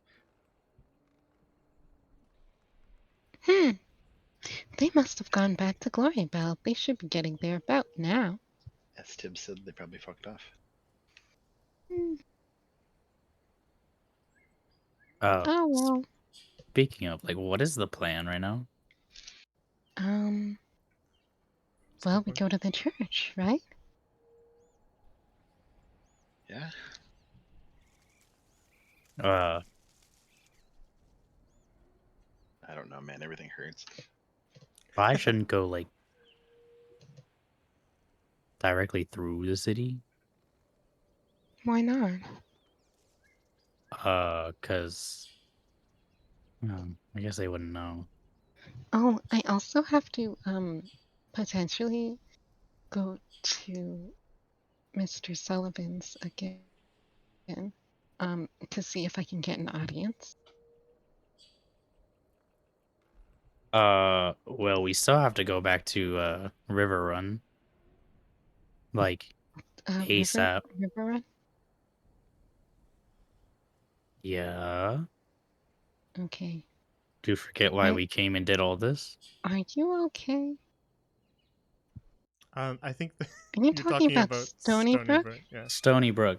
Duh. Okay. Dude, it's been like fucking 3 years since we've been there. I don't remember. That's It's fair. been about 4 months. That's a long time. Yeah, but you lived there longer than 4 months. You should probably remember the town name. But I guess since you weren't ever I an was about to orphan. die of a disease yesterday. To be fair, it was Stony Brook in the Riverlands, so like, you're kind of there. Oh, okay. I thought there was river somewhere. River Run is the last name given to bastards and orphans. Yeah, I in thought the actual Riverlands. area was. Oh, okay, Riverlands. I knew there was river. Okay. You lose some. All right, Okay, so you well. guys make your way back through the forest, heading, I presume, back towards the path. Yeah. Zeru had marked a path. Yeah, you'd mark the path that the hunter was following, so you can follow that back if you want. Yeah, so I gotta follow that back. Alrighty.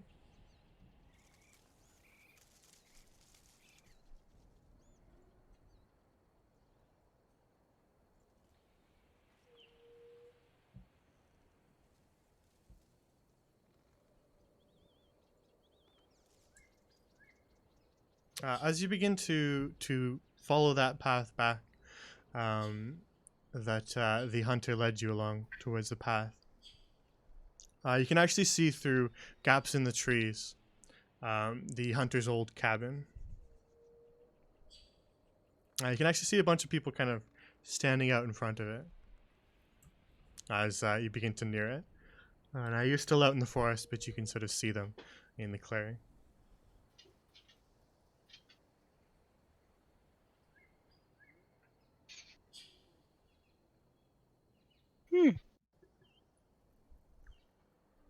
Should we just skip this and get on the road,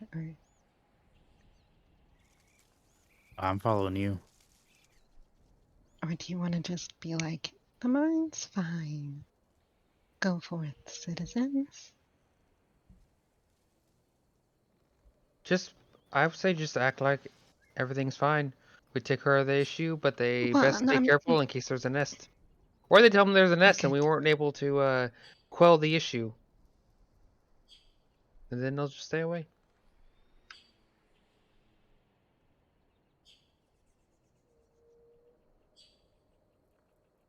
Doesn't matter to Well, me.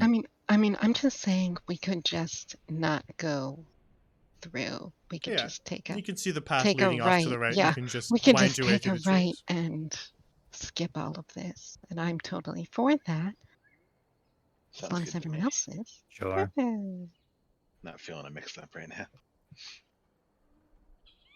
All right. Then you sort of wind your way through the forest, avoiding the clearing where the hunter's cabin is, and sort of travel adjacent to the road for a little bit before the clearing is gone from sight. And eventually you make your way back to the road, a little bit down the ways, away from where the hunter lived.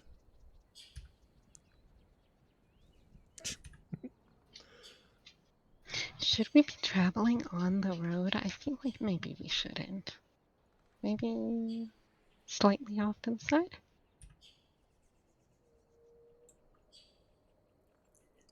All right. Slightly off Sounds to the good. side it is. Perfect. So rather than traveling directly along the road, you kind of make your way adjacent to it through the trees, but follow its path in the eastern direction. So, if I haven't misunderstood you, then your intention is to make your way back to Glory Bell Mm-hmm. along the road. To the church. Yep. Very well. Now that journey takes approximately 2 days. So, is there anything that you want to accomplish as you do it? Ruva wants Gale to look at the bow, but also they're not gonna let Gale touch it or anything because they do know they have a hungry sword. Kaj just wants to rest. Yeah, chilling.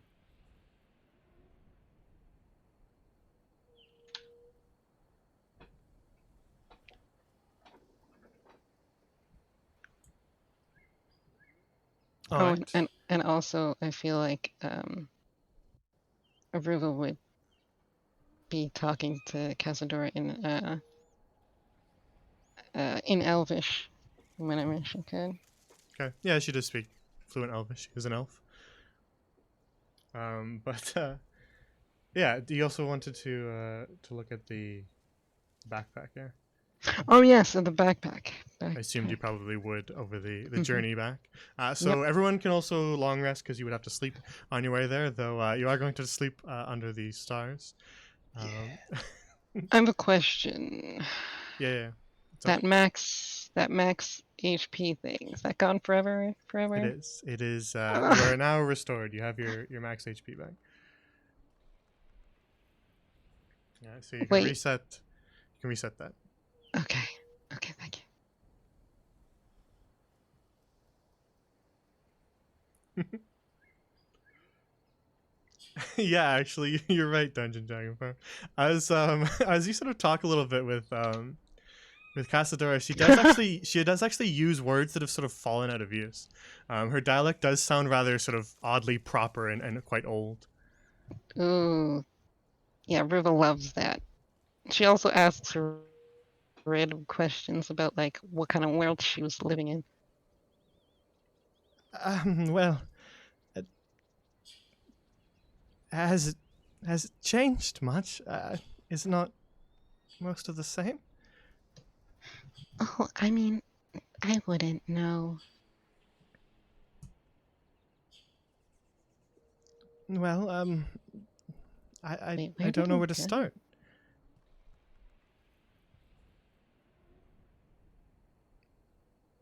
Wait, where did I go? Did You I mean disappear? I don't believe so on the map. Yeah. No, you're right there. Oh, okay, there it is. Okay.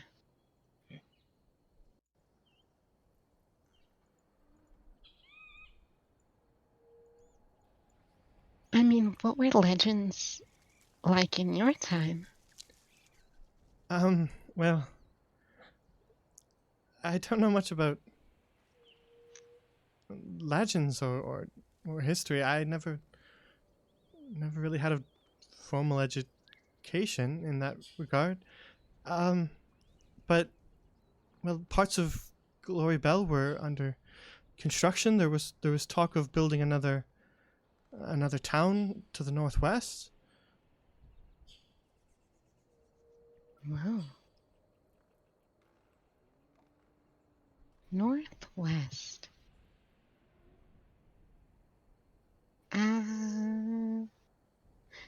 I don't, off the top of my head, I can't remember what's to the northwest. Do any of you remember? Hmm. What, the thorns? Like the little thorny wall up north? What thorny wall? I Wasn't think there there's like a isn't there a coastal city on the west? Yeah, there's like a port something, but I can't remember what it's called. Gail, what does the map say? Yeah, you want me to bring you the map? I can. I can just tell you if you really want. Oh, map Maybe. god, give us the map.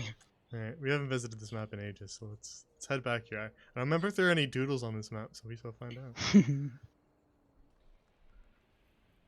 This is a long scroll. There we go. Ta-da! Trade water? No. Evermore? Hard to tell which one she's referring to, but she could be referring to either. Hmm.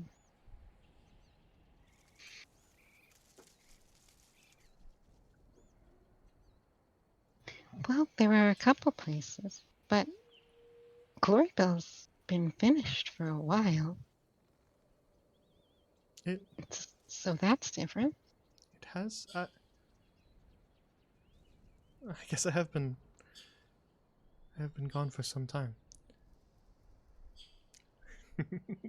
All right, now I have to do the scroll all the way back down, everybody. It also it sort of lags just because I have so many maps in here, so it takes extra long. There we go.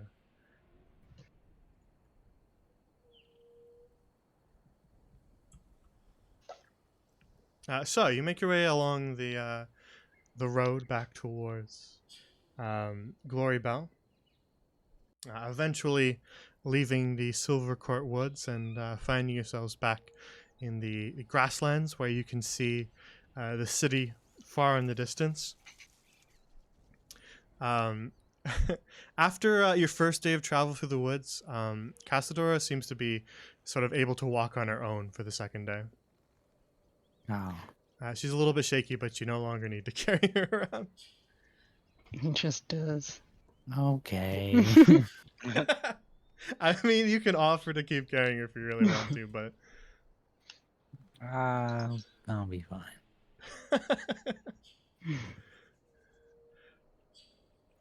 and she actually pauses as you guys leave the forest and just sort of taken aback at the size of Glory Bell now.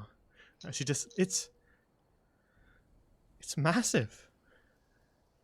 It wasn't even half this size when I was last there. Wow. Yeah, it's I'd say it's probably the second largest city on Middle Mirror. After the capital, you mean Yeah, Eudora. Eudora still stands, right? She looks worried. No, it was fallen. Yes, it does. It does. I was kidding. Oh.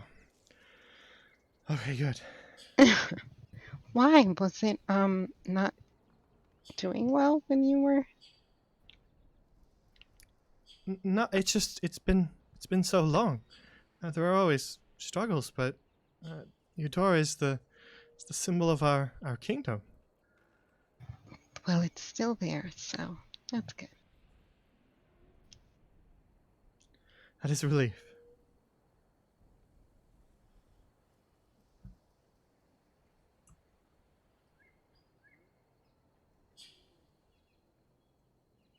And so you travel your way along. Let me do your items as you travel.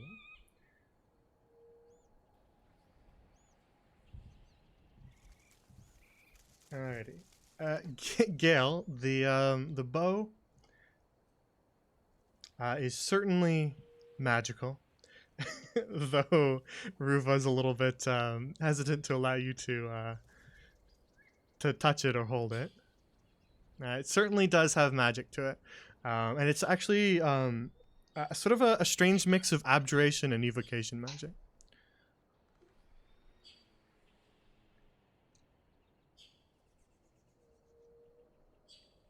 Hmm. As for the pack that you search through, first of all, you find kind of spare sets of clothing, clearly made for a dragonborn. But you also find wrapped up some very, very rotten rations that are mostly just sort of piles of disgusting looking mold now. And you quickly get rid of those. But at the bottom of the pack, you actually find a small little clasp or a charm. It's about the size of kind of the palm of your hand, and it's strung around a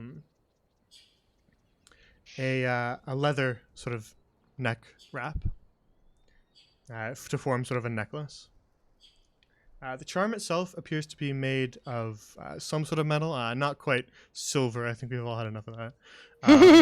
But it takes the form of what appears to be sort of a plant, sort of wrapped around with these metal threads.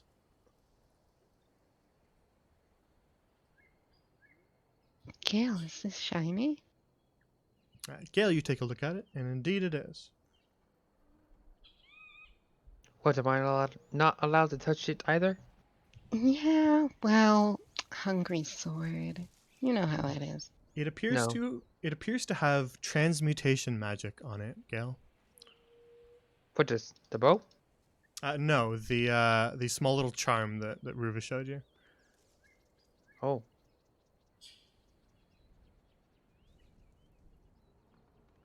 Yeah, they do stuff. I'll give you the potion of beard if you tell me more. I would have to touch it and examine it to know what they do. Mm, you lied to me about that before, so I don't trust that. Hmm. No, I don't recall that. I think I Well, lied, but it was a little different. what do you mean? Well, I was lying about it, about something similar to it, but it wasn't quite the same. Like I can do some things without it, and can do some things without having Hmm. to look at it. But for what you're Well, asking for now, I'm gonna have to touch it. Ruva narrows her eyes and then shrugs and puts it on instead. You can have this. She hands him the potion of beard. All right. You are past the small little bottle, Gale. You're mean. I gave you the potion of beard. If I could walk away any further, I would.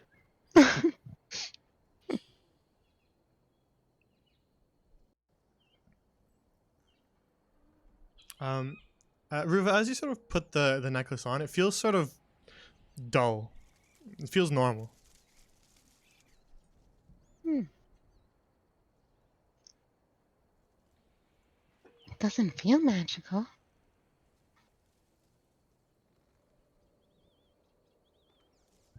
Weird. At least it's not poisoning me. Hey, Kosh, you want to try this? It's metal. Oh, yeah. Pav, you want to try this? I don't know. I suppose I can try it. It would look good on you. Ruva's gonna go over and put the necklace on Pav. I don't understand what's supposed to happen. Oh no, I'm not actually sure. I just think it looks good on you. Oh,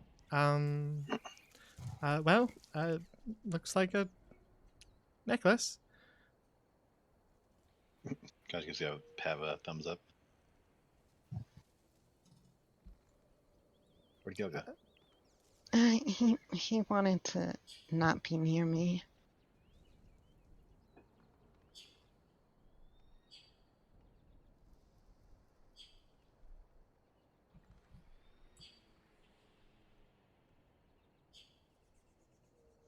All right. So you continue your journey along the grasslands now. Let me just copy you all together. Okay, you can go back over there.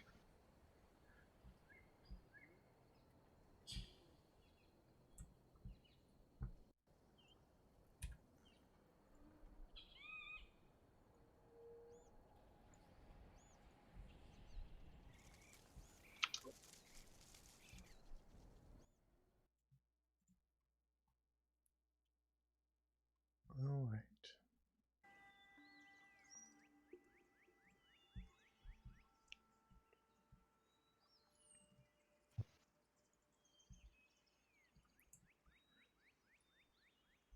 So you continue along on your journey, drawing ever closer to the city of Glory Bell, which sort of looms in the distance. But as you make your way now into your second day, you begin to draw near to it.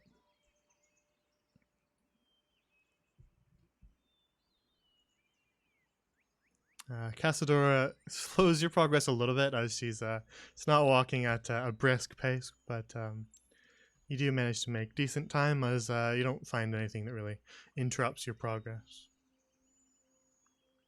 Is she still glowing gold? She's Or is not. that done now? Okay. She looks normal. That was done all the way back in the cavern before she sang the song.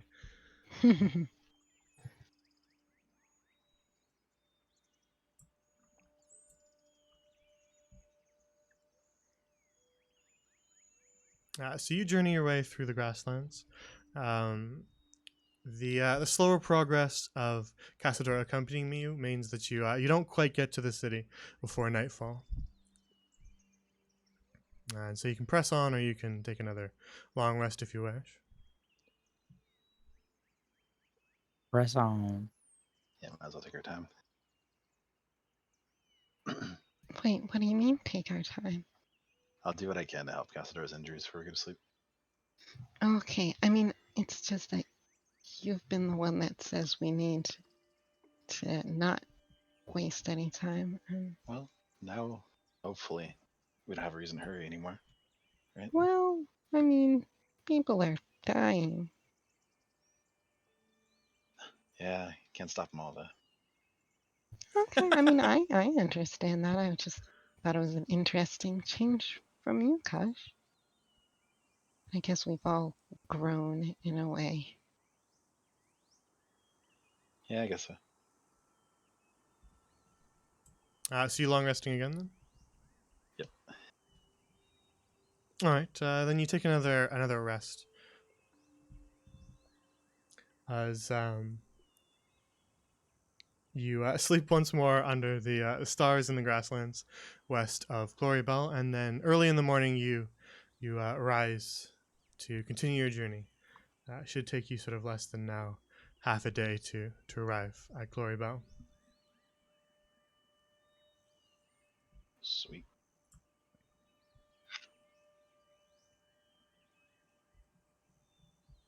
One of you make a perception check for me.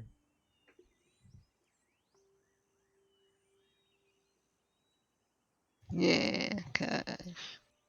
And his special eyes.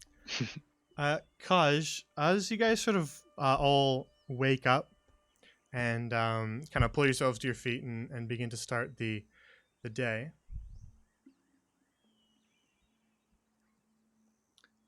you actually notice something about Casadora.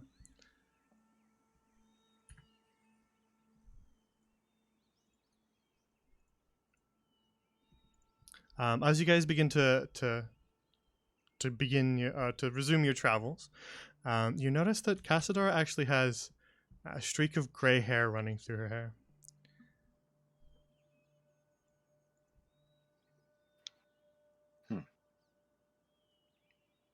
Although she doesn't seem to be aware of it.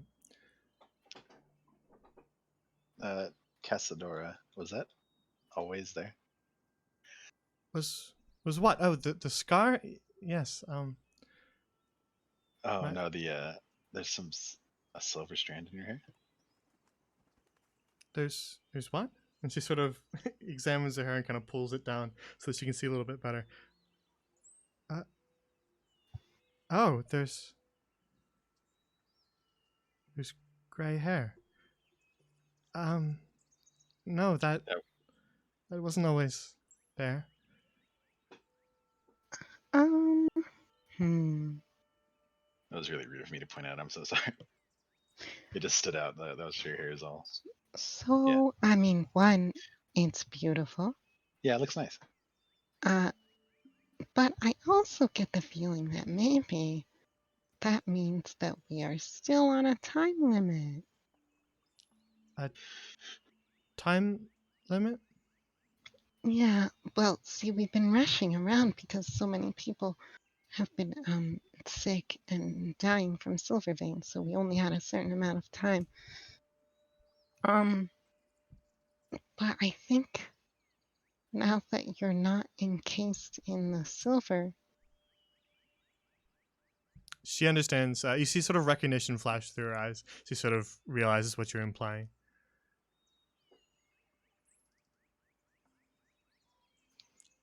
Oh, yes, that does make sense. And then she kind of just sort of closes her eyes for a couple seconds and then just kind of nods her head suddenly and says, "All right, very well then. We'll have to make sure that we'll have to make sure no one else is sick before." we get to save a lot of people. Right. She nods and gets to her feet. Okay, well, I feel like that's a sign we should keep going.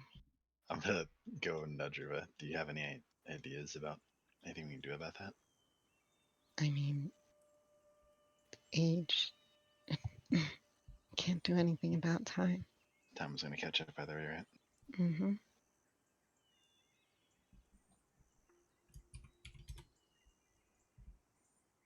All right, so about halfway, just before midday, you arrive back at the western gate to the city. And you can see guards out front, as they always are. And you make your way past the stables to the towering city walls.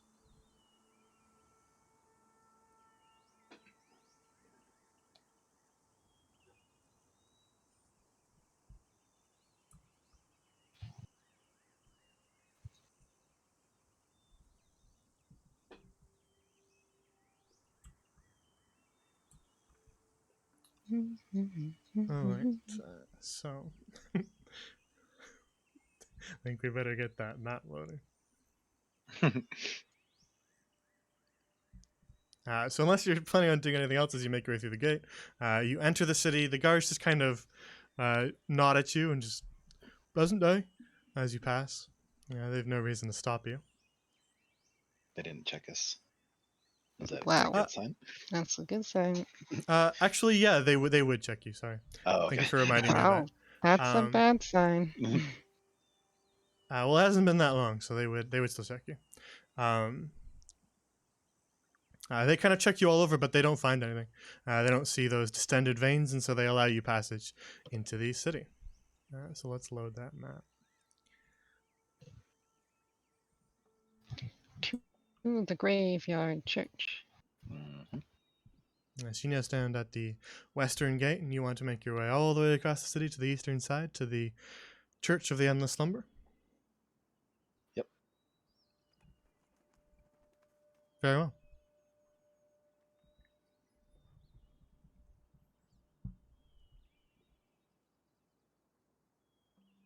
Then it takes you a while to walk your way across the city.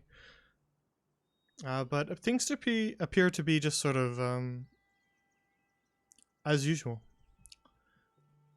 People bustle their way through the city, hard at work. You don't sort of notice anything different about Glory Bell as you travel to the church.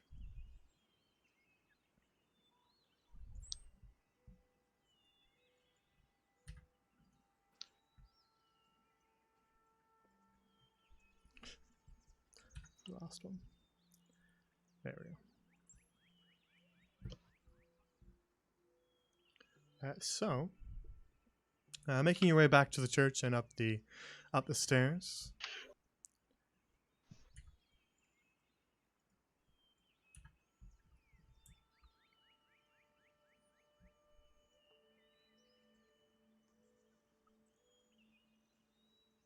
One more. There we go. That's better. You enter between the twin doors at the front of the church and make your way back inside.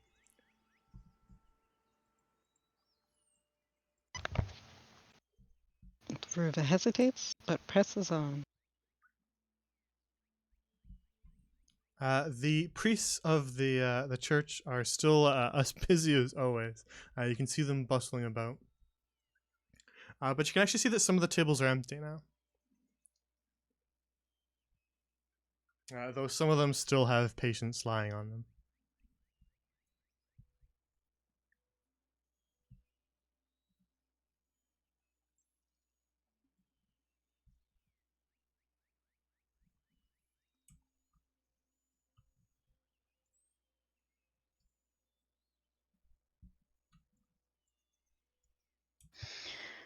Well, Cass, do you think you'd be able to heal some of these people? I can try.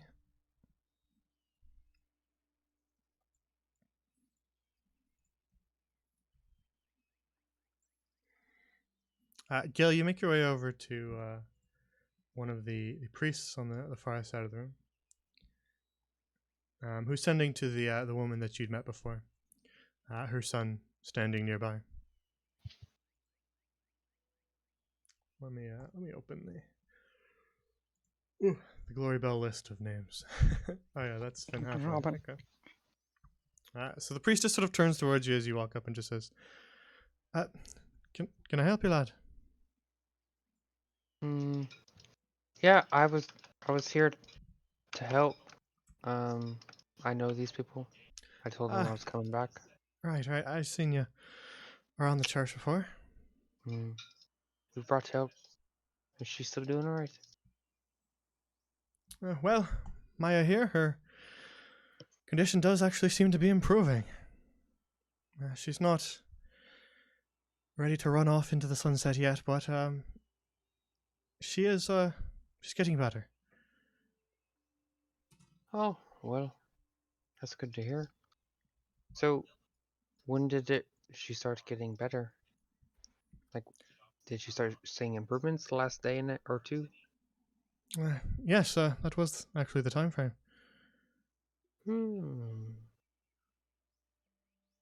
Why do you ask? Um, just curious. All right. Nothing particular or important. We've actually begun to see a few of our less severe patients.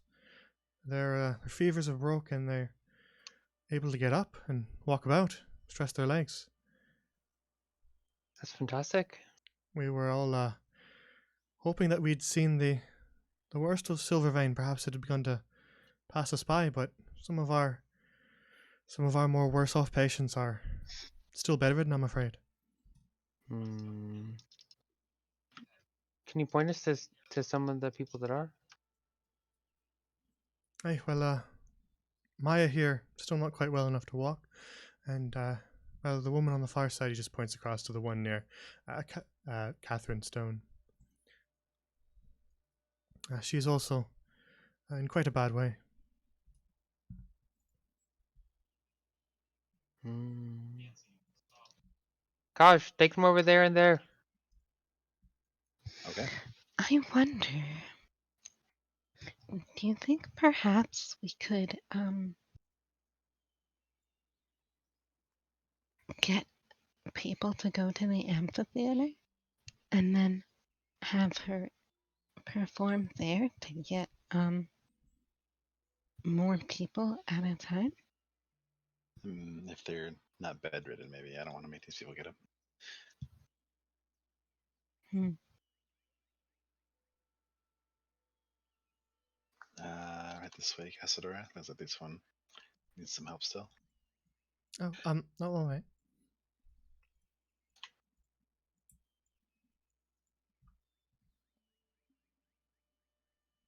She sort of makes her way kind of towards one of the ill and just sort of examines them for a moment. I see. And the other one, you pointed across the room. She's ill as well. Over that way, yep. Yeah, the priest just sort of nods along.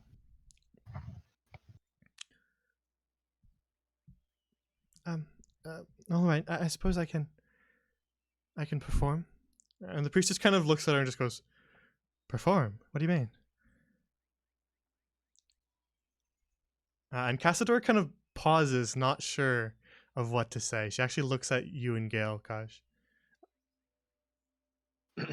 My friend here has a trick up her sleeve. Hoping it helps these two out. And look at Gale. Yeah, her voice has special properties. It helps soothe the condition. We're not quite sure why, but we're trying to work that out. All right. Well, we've tried everything here, so I suppose if you feel it'll help, then why not? It's an age-old um, age-old tradition that her family has.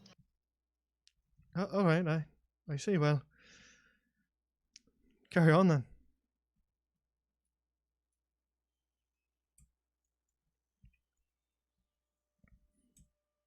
Cassador just sort of makes her way kind of towards the center, actually, to allow for both patients to be able to hear her.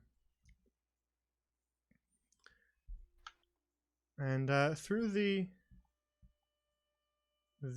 acoustics of the open cathedral above you, her voice actually sort of echoes and fills the entire room as she sings once more. I'm not going to do the whole thing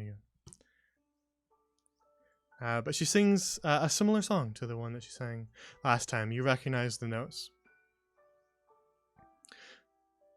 And as she begins to sing, you see that same sort of glow begin to envelop her. It sort of emanates from almost kind of the center of her chest near her sternum. And sort of spreads all across the room as she sings once more.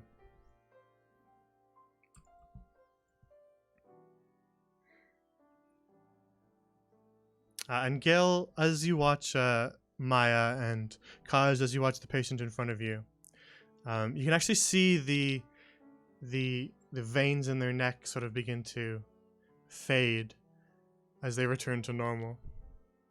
And the sort of silver that was beginning to spread across their skin is beginning to fade as well. And this woman who was unconscious sort of begins to cough and awaken. And Gail, over in front of you, Maya actually starts to sit up, though both Robert and the priest sort of urge her to stay in a lying down position. All right, take it easy, take it easy.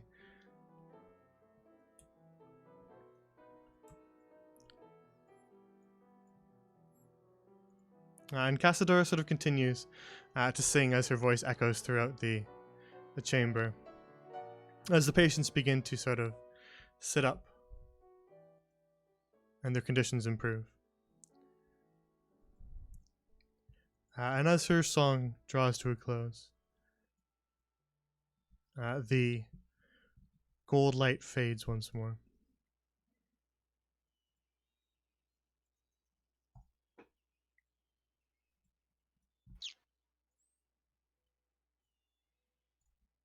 That's better.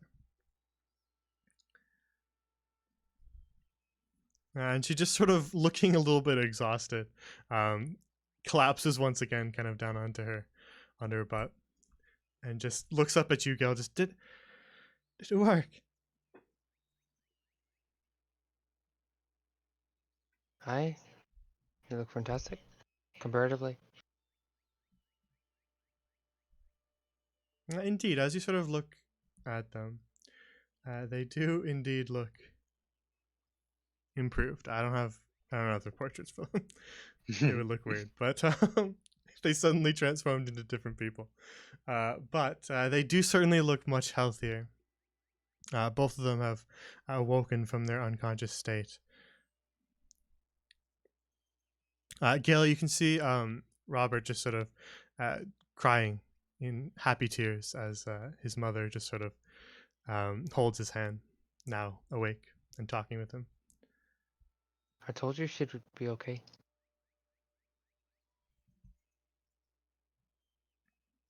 And Casadora is still just kind of sitting on the stone of the church floor and just sort of looking exhausted and kind of breathing heavily too.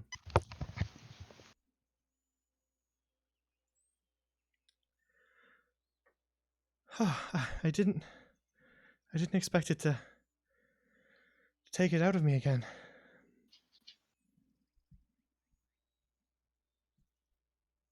You need help? She kind of tries to stand, but you can see that her legs are shaking again. Yeah, Ruva's gonna try and help her. I'll just pick her back up. She's not really in much of a position to refuse, so she just lets you pick her back up and carry her around.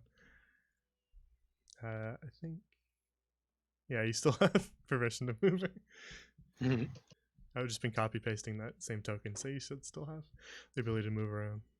I think maybe we should bring her to a place to get some rest.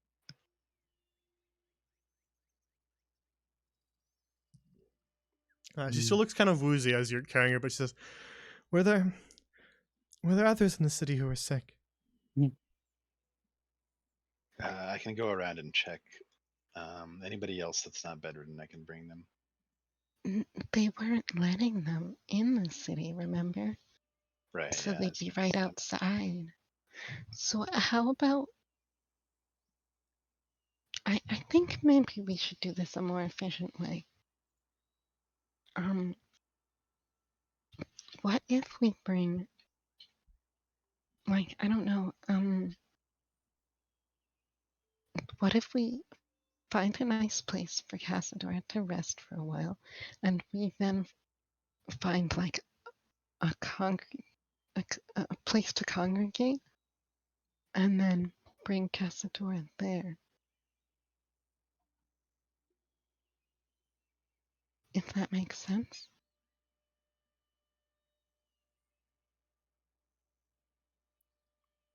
I suppose whatever you think is right.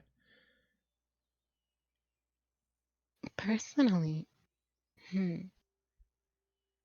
how far is Sunnyside? What do you mean by how far is Sunnyside?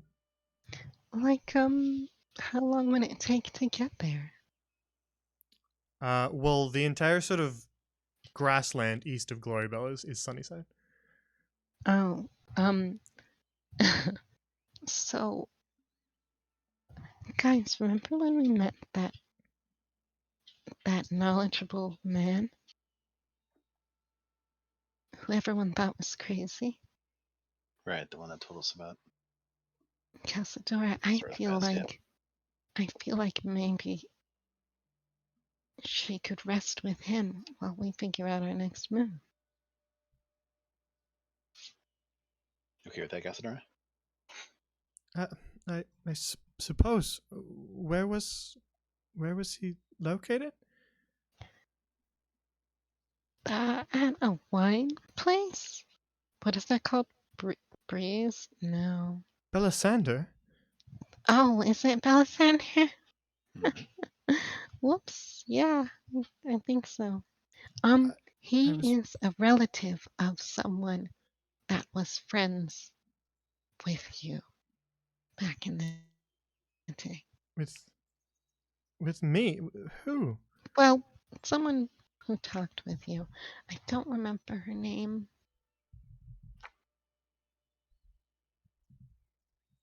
It's been a while. There's been a lot going on.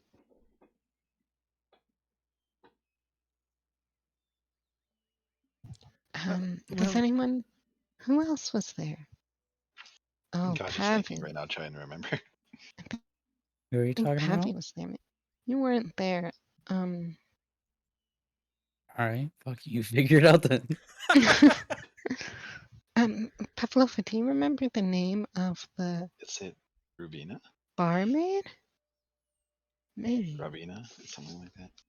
Last name Valis, right?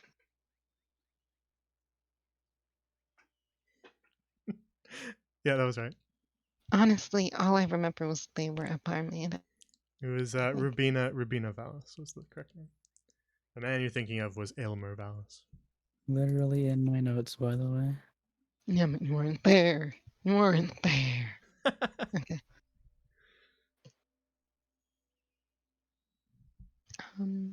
But yeah, so he is the ancestor of Rubina. Rubina, the woman who worked at Good Graces. Yeah, Right. the tavern. Yes, I spoke with her just before I left. Descendant, you say? And she's not. No. But the accounts, the information we got to find you was passed down from generation to generation. Really? I didn't realize. I didn't realize I was that important.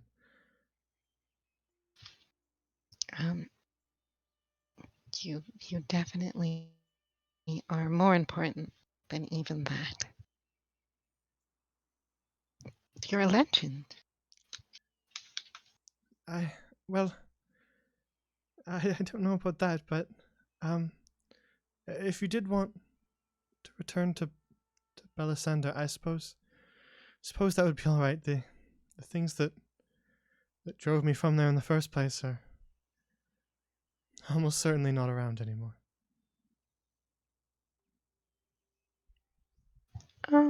That's probably a good bet. So all in favor of this as the plan? Yep.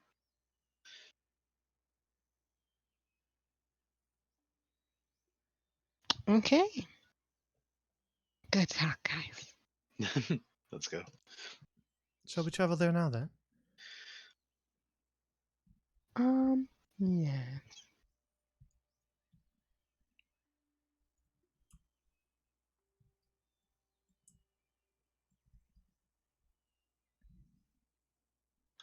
I'm gonna give Violet a high five on the way out. All right, very well. She just oh all right. What's going on? Welcome back. Hi. Vivek. Bye. Oof.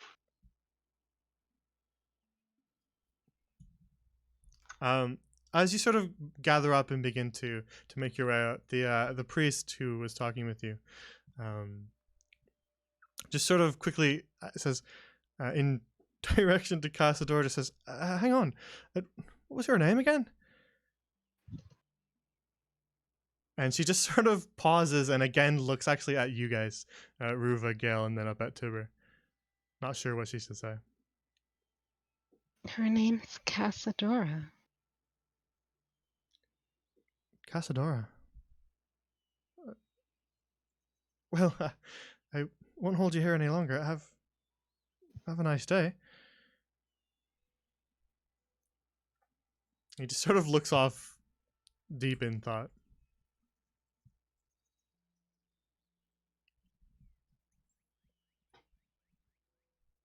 Hey, guys. Hmm. Remember how there's an organization after us? What's that about? There's an organization after you all? Well, Casadora remember asks. when I Whoops. said I wanted to go back immediately to our home and Kaja's not looking make a lot around of noise? nervously, and he's like, we should probably talk about this outside." Yeah. Just goes outside. Alright, then you bring Cass back outside. Is Tibbs still carrying her? Yeah. Yay. Princess. So you make your way back outside of the church, surrounded by the trees that have been planted around it. Oh, Pav. Yeah. Do you think Barley would like to see or meet Casadora? It's a good chance for you to get him and meet us over there. Well, he likes anything to do with history, but Casadora, you seemed a little bit reluctant to tell people who you were. And Casadora kind of pauses and says, well, last time when I traveled across Middlemere, healing people, it very quickly spiraled out of control. I was exhausted. Everyone wanted me to cure every small affliction that they had. I never got any rest at all. That was why I ran away. Oh, don't worry. That won't happen again. I won't let it. I see. I don't know if it's necessarily wise to let everyone know. We might attract a crowd. Oh, Right. no. Yeah, that one person, I figured if it seemed really awkward, they would know that we were making something up, so. I figure we'll just find out an actual plan once we get you in a safe place to rest. All right.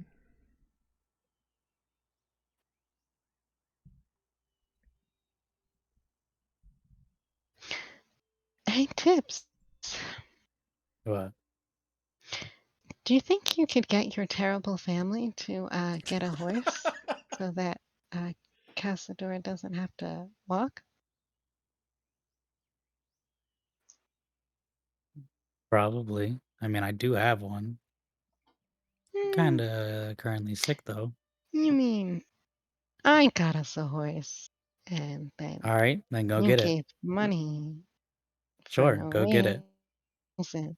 No, I'm just pointing out. No, it's You have, your horse. Go get it. oh, okay. You'll You be want me to? fine. You want me to? Sure. Because I Mm-hmm. think you're challenging the wrong person here. Because I can beat you. Have fun. Okay. Gosh laughs at that. All right. So you make your way away from the church, and well, you guys can tell me where you're headed.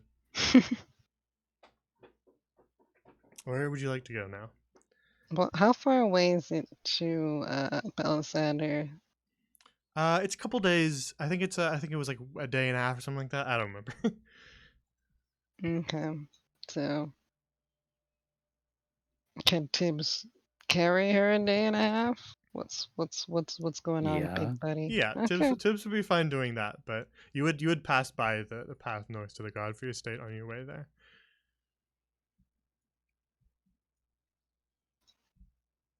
Do it. Whatever's fastest. We only have a certain amount of time. Mm-hmm. Do it. Let's go. All right. So it's a quick little walk through the eastern part of Dun Hollow to make it to the eastern gate. And the guards don't check you on your way out, but you do find yourselves back. Actually, hang on, we gotta update that. It's been so long since we've been here.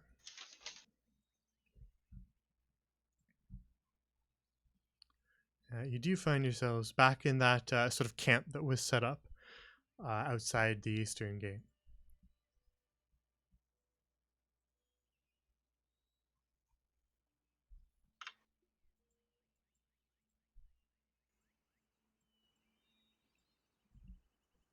And you know that further down the path is the road north to the Godfrey estate, and following it further, sort of just past the horizon, is the vineyards of Belisander. There's still kind of quite a few people kind of huddled up at the tents. You can hear some of them kind of cough as you make your way by.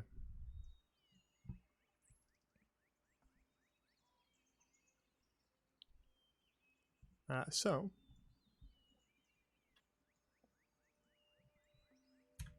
traveling a little bit down the road,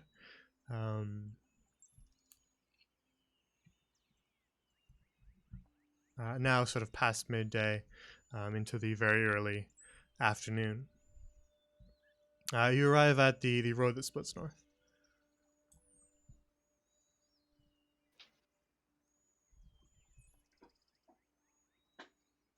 Okay, so what are we doing? You gonna carry her the whole way? I can. Kaj, what do you think would be faster? Depends on if his horse is healthy or not. It's Yeah. not. It could be dead by now. Oh no. Okay, then we should probably just keep going. We'll come back and check on it later, Tibbs. One day.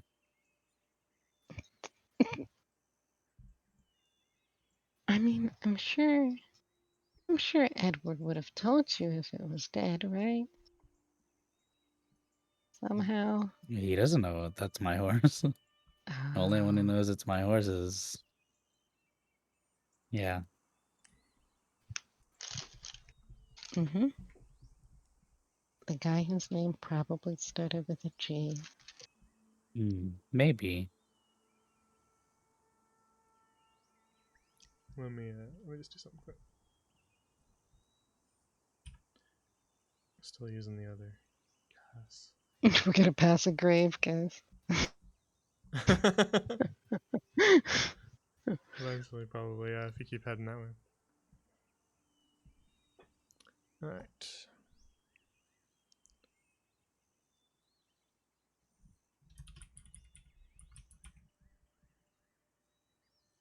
There we go. Alright, you should still be able to move her. Just needed to update all the portraits so that we didn't still have Winged Kaj and Cazador without the grey hair. Let's copy that version of you.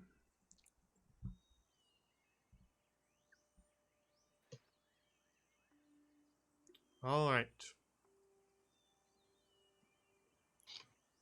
So, you make the journey back to Belisender, which is about a day out, so you need to rest once before you arrive.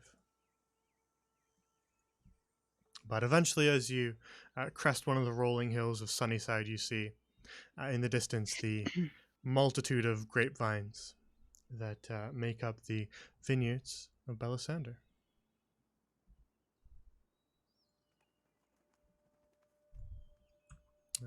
There's some people that need to be deleted. They're there. Sounds menacing. No. And so you find yourselves back in the golden hillsides of Belisender, where the farmers and the vineyard workers are hard at business, tending to the grapevines, and the town looks much like how you left it. So you want to go to the Vallis household, Mhm. which is on the far side of town.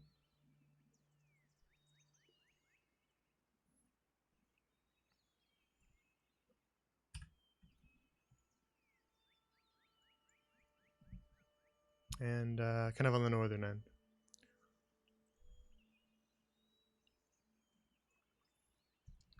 So you make your way carrying Casadora up the. Actually, on the second day, she's fine to walk again. If you don't want to carry her. Forgot that the day passed.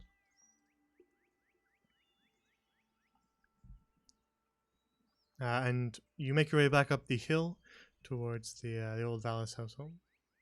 Actually, was it even this one? I don't remember. I don't remember which house it was. Fuck it, it's this one. I think It might have been the other one. Now that I I thought it suddenly was the saw other this one, honestly. Yeah. You know what? Who knows? For consistency's sake, we will say it's the other one. Let's go back. Wow, what's that? We didn't get lost in Belisender. We knew where it was the whole time. Wow, it's this house. Amazing. I thought it was, but I wasn't I going to question you. I genuinely couldn't remember which one it was. They're both sort of very similar houses, so I was just kind of unsure. So you make your way to the Vallis household, and I suppose knock on the door. Hmm.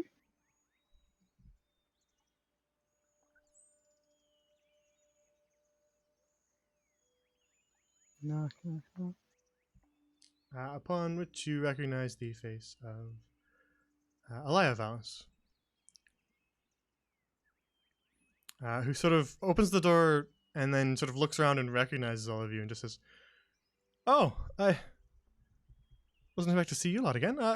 What was the visit? Oh, surprise! We're here to see your grandfather. Oh, you're here to see grandfather again? Yeah. Yes. We have a very pleasant surprise for him. Oh, all right. Well, he's still upstairs as usual. Also, do you have any more of that pie? It was delicious. Well, not the same pie that you had that time, but I No, cook well, it yeah, I from would, time I to would time, so hope. I do still have some food that you can have if you're hungry. Oh, yes. And also, is it possible? I know this is gonna seem strange, but we have a friend that needs a place to stay for a while outside of the city, somewhere nice and quiet. And I thought of your grandfather because they share a lot of the same interests. Um, I can give you some gold for it. Oh, this isn't going to cause trouble. The guards from and Glory Bell aren't gonna, criminals, are you? No. No.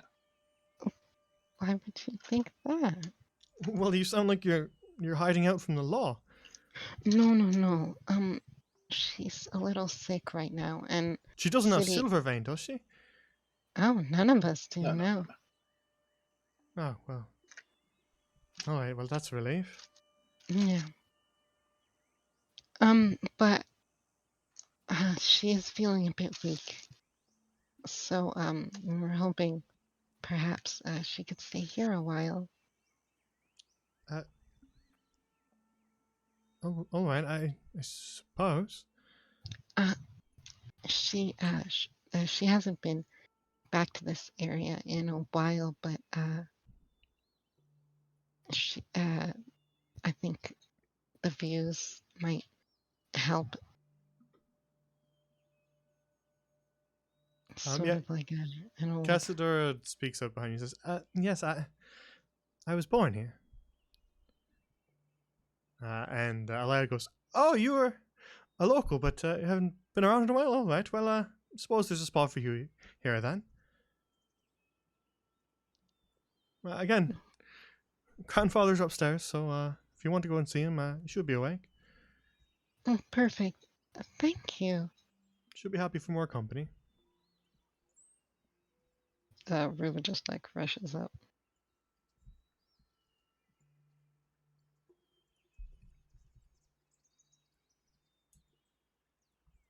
Alright, is everybody going up? Sure. Sure.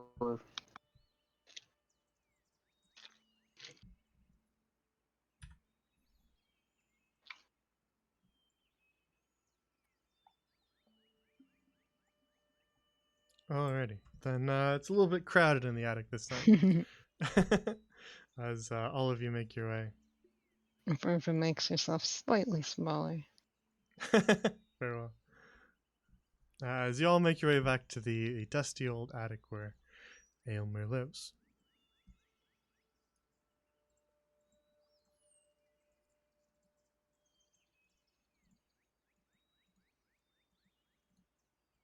We're back.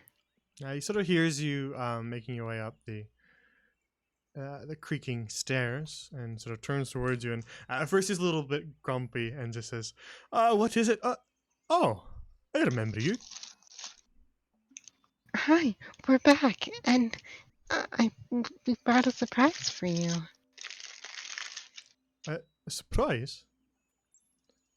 What do you mean by Mhm. that? Who are all these people? Well, we're all friends, but this is our new friend. Her name's Cassadora.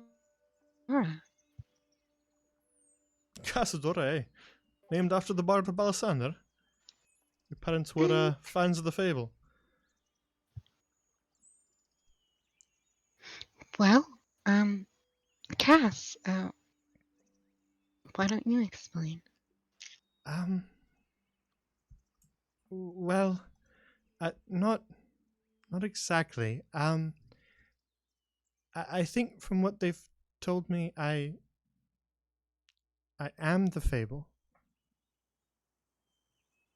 Well, no, that's not possible. That fable is hundreds of years old. I think I am as well. Though I'm not entirely sure how long. I was frozen in silver for what felt like an eternity. And what these kind people who saved me told me is that, well, quite a lot of time has passed, and that there was a story about me, I suppose. Ruva. Oh, No, go ahead. Ruva Go ahead. can't hold back anymore. It says she knows Rubina. She remembers Rubina. You remember my ancestor? You. You're her then? It's all true, and you're definitely not crazy, just like we said. I was right. I was right. And father was right. And grandmother was right. They were all right. The Vallis household were not liars. I was right. He's actually stands up from the chair, and the chair kind of rattles to the floor as he just sort of pushes it back. And this crotchety old man who was sort of hunched over the desk is kind of doing a little jig on the creaking floorboards. I was right. Ruva joins him in said jig. And you can see sort of tears in his eyes. I was right.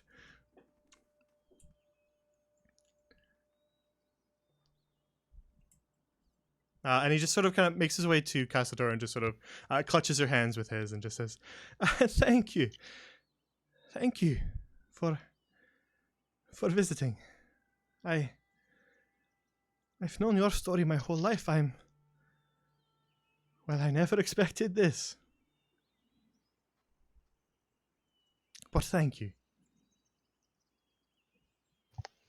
Actually, Elias said that she could stay for a little while.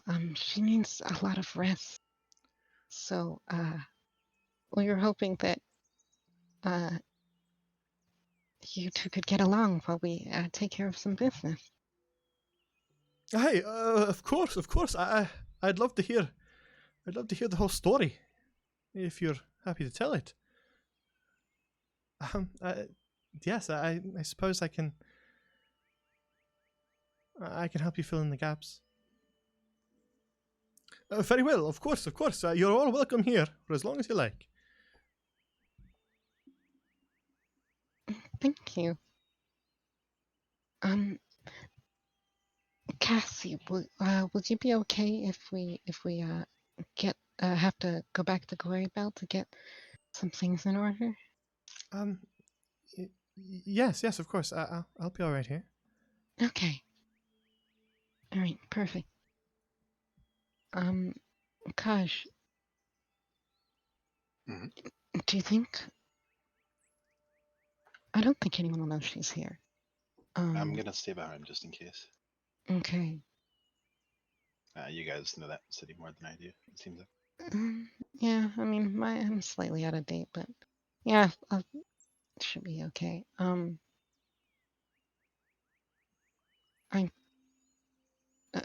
basically what I'm hoping for though is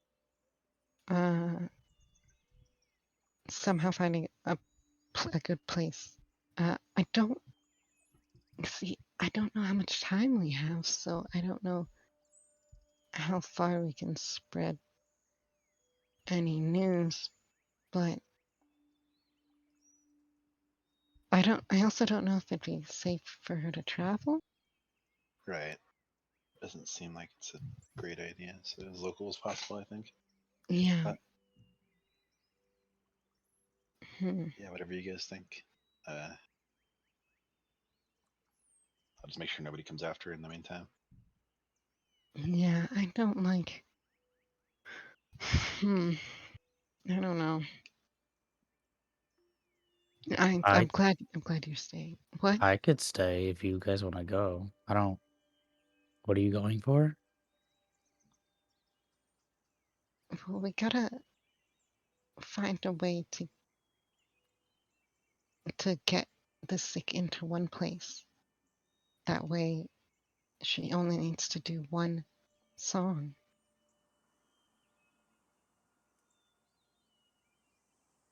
I figured the amphitheater because of the acoustics, but I'm not sure. Mm-hmm.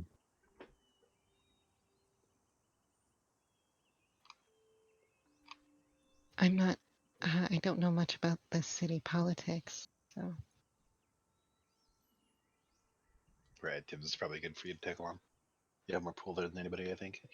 Mm-hmm. How do I have any pull? Well, you know, We just know people. not an orphan. I don't know anybody. I'd have to go talk to my family, and I did not plan to do that. Yeah, you have your dad still. He doesn't have any pool. What about Edward? And Edward. He would, but then I would have to go talk to my family. I thought you were going to anyways. Wasn't that the whole point for the whole lavender thing? I was kind of putting it off. Kind of wanted to go back with a story. Oh, okay. I'm sorry that finding the bard of Balisander isn't a good enough story for you. Well, we still haven't done our goal yet. Yeah, but I don't know if she can even make the, like, she's an old lady. Yeah, and so is Syndra. No, that's who I was talking about.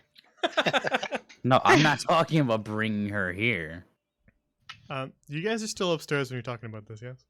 Mm-hmm. Yeah. Okay. Yeah, I assume so. Cassador kind of turns towards you and says, who are you talking about? Who did you want me to heal? Oh, Sindra Sullivan, Lady Sindra. She's actually the benefactor of the orphanage that we are all from. She's the one that we started this journey for. Oh, I see. So she's the start of all this. I can travel with you north if you want to. If we heal Syndra, she would have pool. She could set something up. That's true. Yeah. If we heal her, yes. With her connections, we could get everyone together. And then it would be much faster. I don't think we should go through the deep green domain. Honestly, I think it might be faster to not do that. Although I guess it's a lot less dangerous now. I wouldn't mind a Mm. stroll through myself, but it's up to you guys. Well, it's whatever's fastest, honestly. I'm pretty sure it's faster to go through. It's just more dangerous. It would only be faster to go through if you were in Silken Shore.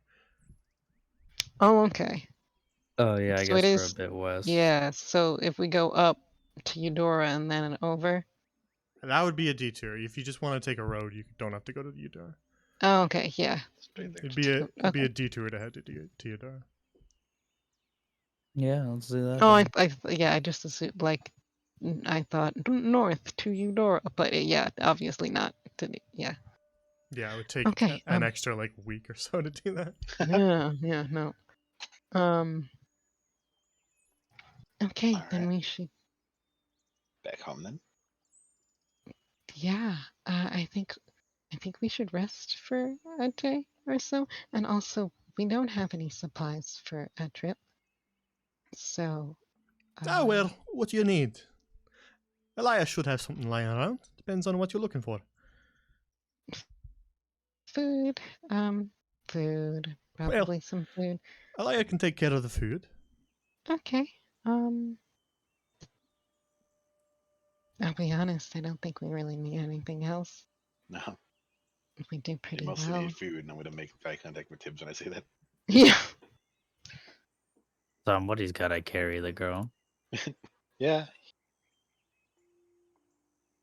I mean, if we had a horse, it might be faster as well. But no, Would be faster to travel on horseback. But horses are expensive, right? It would be faster though, and it's all about speed right now. Um, where does one hire horses? Glory Bell probably. Hmm, Yeah. okay. But if you're heading north, there's a trade road north of Glory Bell that you could follow. Oh, okay, yeah, and then we can. We could always try to hitch a ride on the way over too. Yeah, definitely. Okay, cool. So we'll leave in like a day or so. If We can just get the supplies right now. time, yeah, if time's the problem, why are we waiting? Yeah, we should just. Because she has to rest. She can rest How on you the feeling, way. Cassandra? She doesn't need to walk. Yeah, she was walking fine when we got here. Yeah. What's up, Yeah, Big but Cass? she doesn't even need to walk if she doesn't want to. Okay. All right. All right. I'm just worried. We'll be fine. Okay. All right. If we get the food today, then we can leave tomorrow.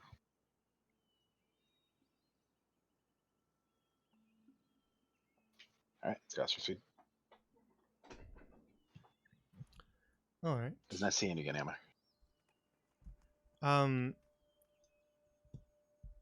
Cassador kind of says, if you all are going to arrange the food for the journey, I would just like to speak with Elmer a little bit more, if that's all right.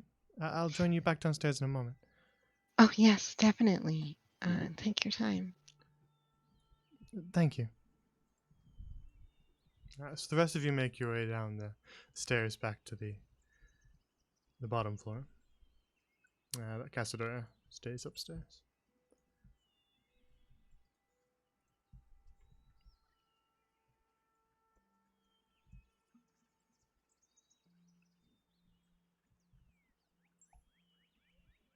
Did you need something? Food for a long journey, and I don't know. I don't know what kind of supplies you're gonna need to make a bunch of food, but I can give you some gold. Just let me know. Oh, well, uh, honestly, you're all friends of Grandfather, and I haven't seen him nearly as happy as I have in quite some time since you folk visited. So, I'd be happy to lend a hand. I'm gonna walk up and just hand him 5 sovereigns, anyways. Well, thank you. I suppose it's not necessary, but Least we can do. Plus, we're gonna need a lot of food. Mm-hmm. That big one over there, he goes through it. He's going to be carrying our friend as well. So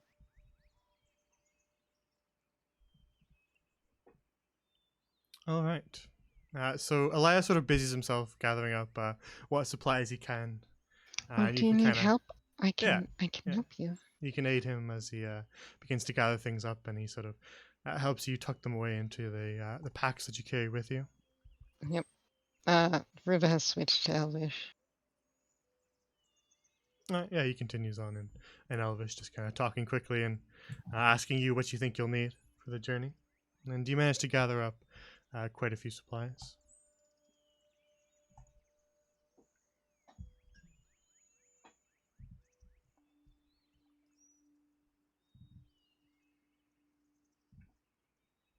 And so, go ahead. I have a question. You don't by any chance have an extra instrument just lying around somewhere? Well, I'm not sure. You could ask Grandfather, but I don't personally. Okay.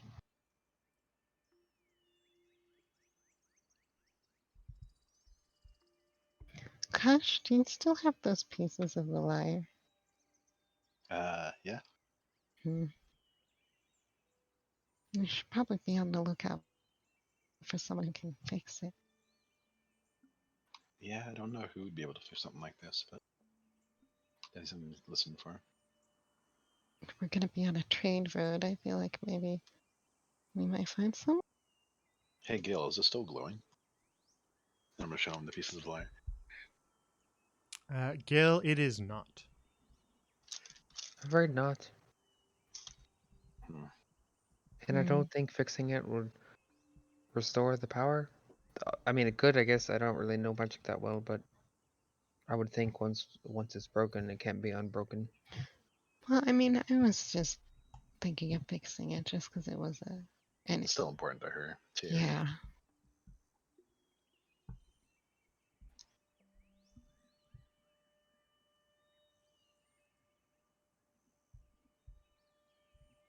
All right. So after you've gathered up your supplies and are ready to go, it takes you about sort of an hour and a bit to do so. But once your things are packed and ready to go, Casadora comes back downstairs.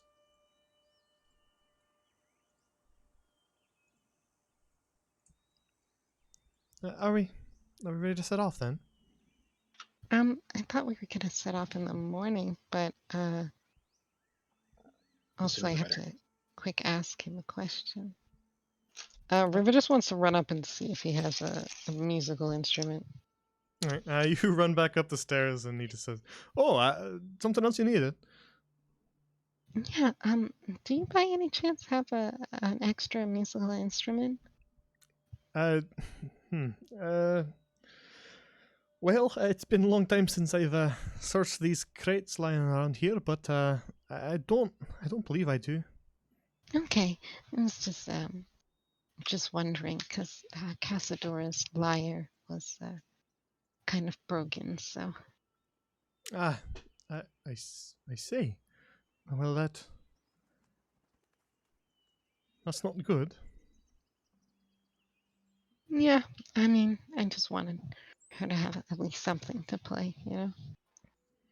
Hmm. I see. Well, I'm afraid I don't have anything. Okay, that's okay. Thank you, anyways, and I'm glad you got to have your life's work reaffirmed. Well, uh, thank you for visiting me. Of course, I told you we would. Do stop by again if you're in the area. I most certainly will try. Then River just runs back downstairs. Okay, I guess we can. We can go.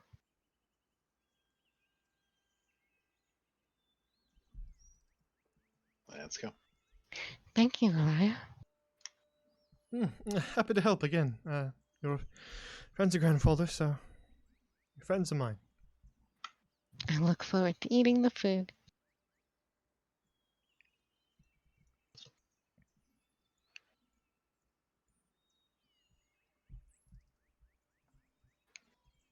So, you make your way out of the Vallis household and back to the countryside of Belissander.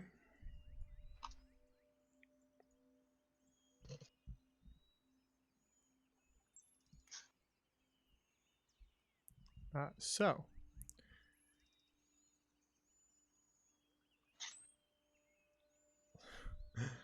let me bring you to a map.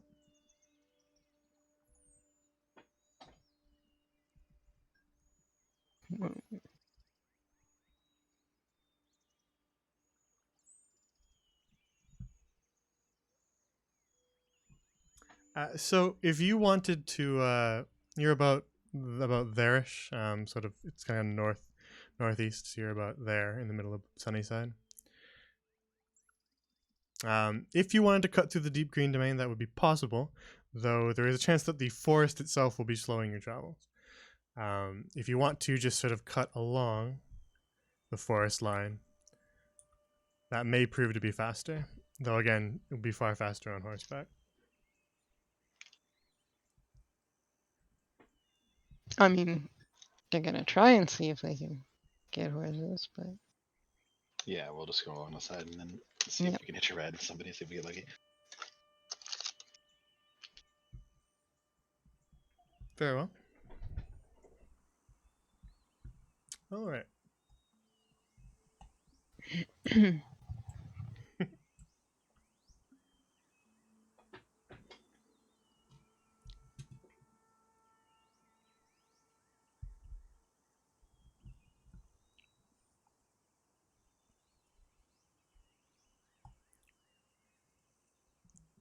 Let's make a luck roll. Oh no. I mean, you guys are relying on luck of running into somebody who will help you travel faster, so it Well, has to well, be that luck. or like if there was someone selling horses. On the That's side of the road. it's a trade road. You never know. We Yeah. met an apple salesman once. Well, if you're traveling kind of around the forest rather than through it, then you will eventually meet the trade road that goes due north to Eudora. And then you just kind of depart it early before it reaches Eudora to head to Stony Brook. So you would eventually arrive on a busier road, which is why this won't be an impossible luck check. You're not. If you're in the woods, that'd be much harder to find somebody. But if you're traveling on a commonly traveled road, it will be easier to find someone. All right, you guys got a 19. Ooh. Yes. I'll say that's pretty darn lucky. So, I would say you get a couple days north of Belissander. Eventually, you're able to sort of see the tree line in the distance over the rolling hills. And as you begin to kind of fork your way a little bit west to make your way towards the trade road, you actually see some people along the trade road in the distance. And you sort of hurry up so that you meet them at the intersection that sort of makes its way from your path and then joins in to the larger trade road north. And so you join in with what appears to be sort of a group of farmers. They've got larger carts as well as wagons and a group of horses.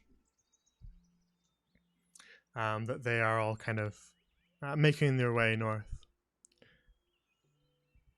How do you introduce yourself?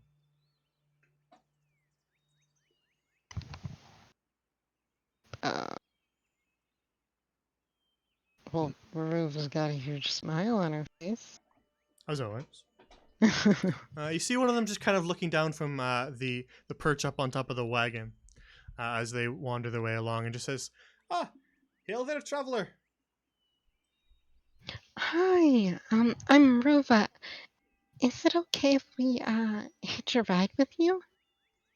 Well, where are you headed? Well, I mean, technically Stony Brook, but north mainly.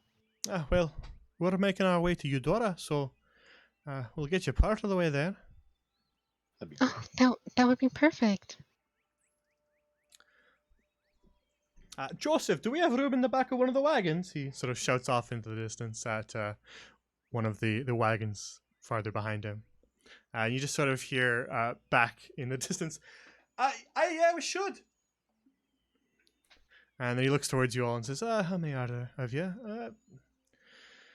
All right, yeah, we should have some extra space. If you want to tag along with us until the road diverges.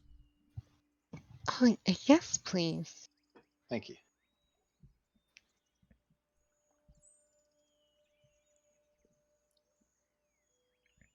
And so as a couple of the wagons pass you by, you see another man, Joseph, who just kind of waves you over.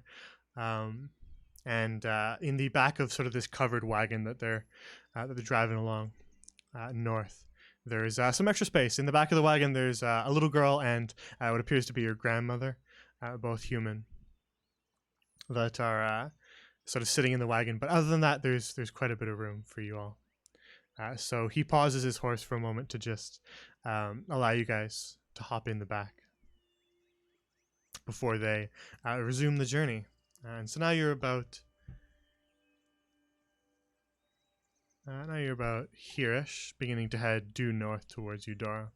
And about there, the path will diverge, with it splitting off to head one road heading to Stony Brook and the other heading north, continuing to Eudora.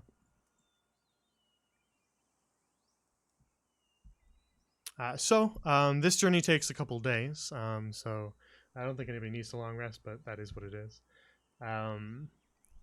But traveling with a larger caravan, there won't be any trouble that hits you, so I don't need to make any trouble rolls. As most We are the people trouble. tend to steer clear from larger caravans. Plus, you are also in the back of a wagon, so there's very little chance anyone will recognize you.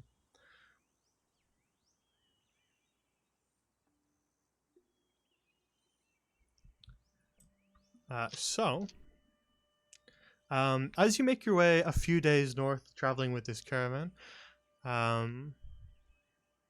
you notice that Casadora's hair now has a couple more streaks of gray in it.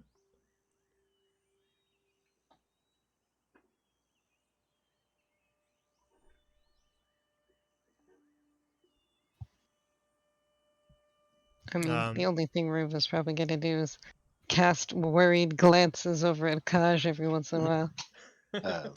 I'm just gonna keep on like checking in with Castor and making sure nothing else is happening to her physically. Thought they yeah, were she still worth thinking. seems kind of has a general tiredness to her, but she's otherwise okay. She doesn't look much different other than the extra gray hairs that now streak through hers.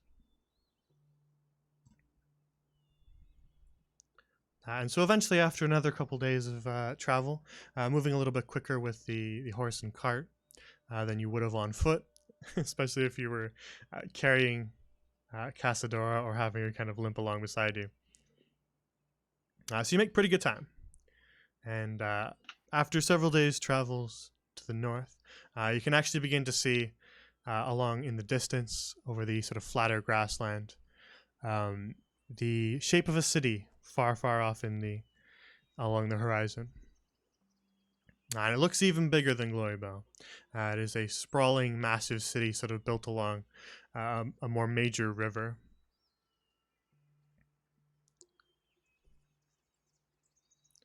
And so off in the distance you see Eudora, but that is not your destination. So instead, as the carts and caravan begin to grow closer to Eudora, you find a section of the road that sort of breaks off heading east. And so you say your goodbyes to the caravan as they sort of point you towards the right road, advising you on what path to take to most quickly arrive at Stony Brook.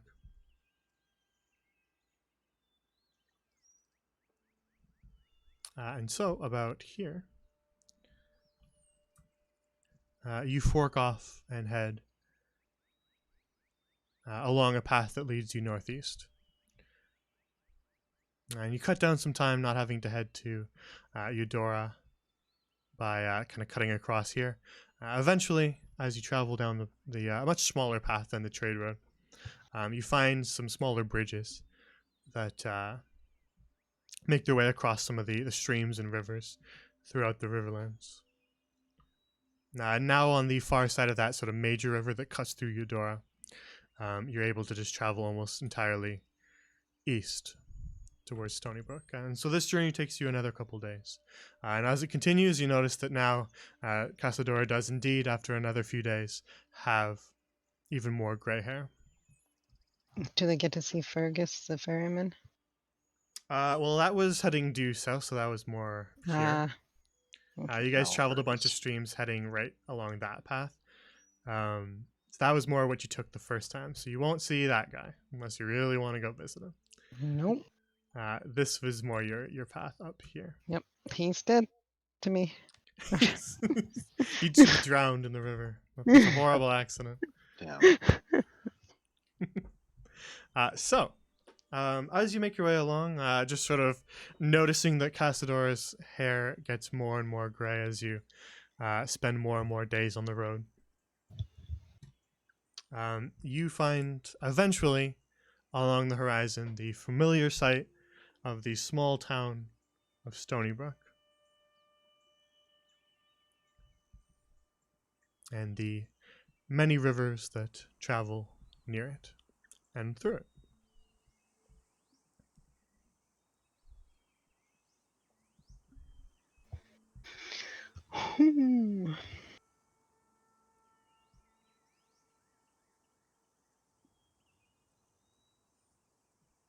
All right. It's been a very long time.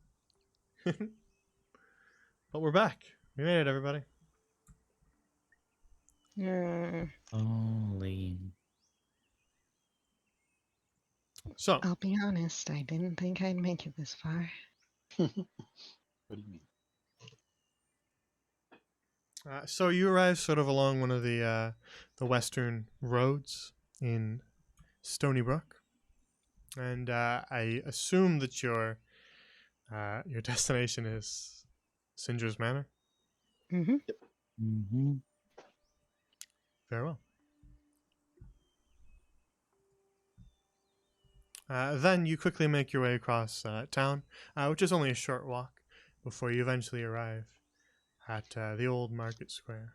This is gonna look, yeah, this is a very long time ago. Those are your old portraits from ages ago. I just wanted to see them again. There we go.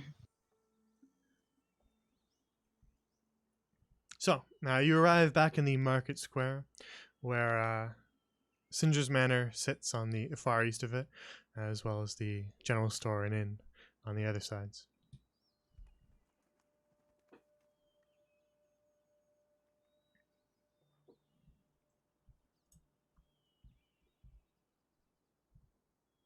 And Cassador sort of looks amazed by it all. She just, the last time I was this far north, none of this was here.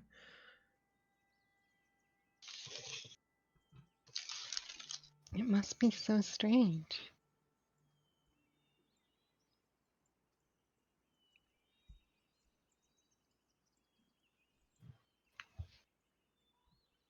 Knock, knock. You make your way to the far side of the square and knock on the door of the manor. And after a short pause, you hear footsteps behind it, and well, I guess you sense a presence behind it. And the door swings open, where Diarmid, the butler, is waiting.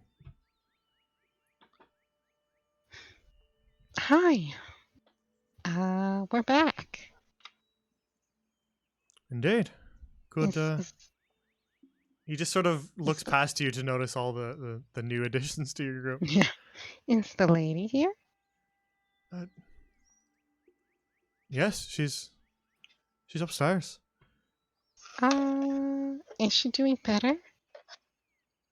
Not quite. Okay.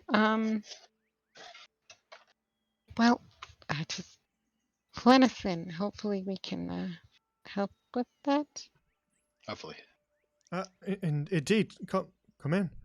He kind of ushers you all in. A little bit taken aback. He wasn't really expecting to see you, but as he kind of ushers you guys into the manor. Sorry. Well, don't read too much into that. How'd He you just say it and showed they can up make it this far?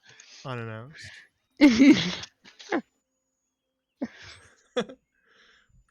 He ushers you into the manor and sort of across the hall towards the staircase.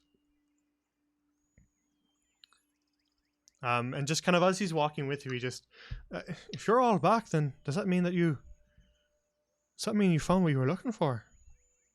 Perhaps. If not, we have some good news about something else. All right, well, Lady Sullivan is just upstairs. Wait, can Ruva insight check him? Okay, I'm looking too far into this. go I was ahead. like, I'll just give it a why is dirty it look check right him? now. Yeah, I was saying, like, I What? of fooled all you things all. to be suspicious of. I fooled you all. I was a big bad all along. Okay, well, it That's doesn't funny. matter. Does not matter. That's what you get. Have I ever met you before? He leads you upstairs. Actually, this is a return to form because you were also very suspicious the first time you were here. So this Oh, kind of, yeah. this kind of feels nostalgic, to be honest. Ruva, yeah. Ruva was extremely. You did ask him a million questions, Mhm. as well as the nurse too. Yep. So we're back where we started. So he ushers you up the stairs to the upper floor of the manor.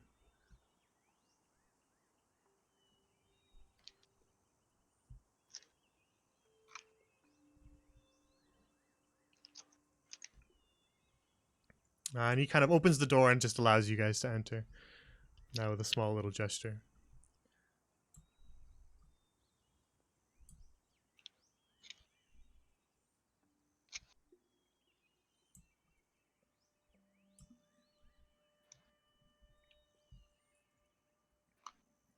And as you make your way into the room, you see Sindra Sullivan, um, who is bedridden. She looks quite pale. You can see as you make your way towards her the distended veins along her neck, and her skin is sort of beginning to be consumed as the veins begin to spread. She looks significantly worse than she was when you all left originally, though you can see her still breathing. But she is unconscious. And as you sort of all make your way into the room, the nurse just sort of, all right, heavens, it's you all again. Yep. Yeah, hi. Ruba's gonna kind of sort of like look at her hands and like neck and stuff to see if anything silver she's wearing anything silver. Looking at hers. No, her. Oh, at her. Okay. All right. Yeah, you sort of check her over, and the nurse is just sort of fussing, making sure that you don't, that no harm comes to her. Just, careful, as you sort of examine the unconscious Lady Sullivan. Yeah, I know what I'm doing. It's fine. And you have to sort of actually Very pull back the covers, but she's wearing a ring. Hey, Kosh. Mhm. Come here. Give me a glove. Gladly. I give her the glove. Ruba's gonna put on the gloves and try to take the ring off. The nurse is just sort of confused. What are you all doing? Don't worry, this is going to help her. Uh, all right. If Do you know? you're all, Do you know where she got this ring? no, I'm not familiar. Okay.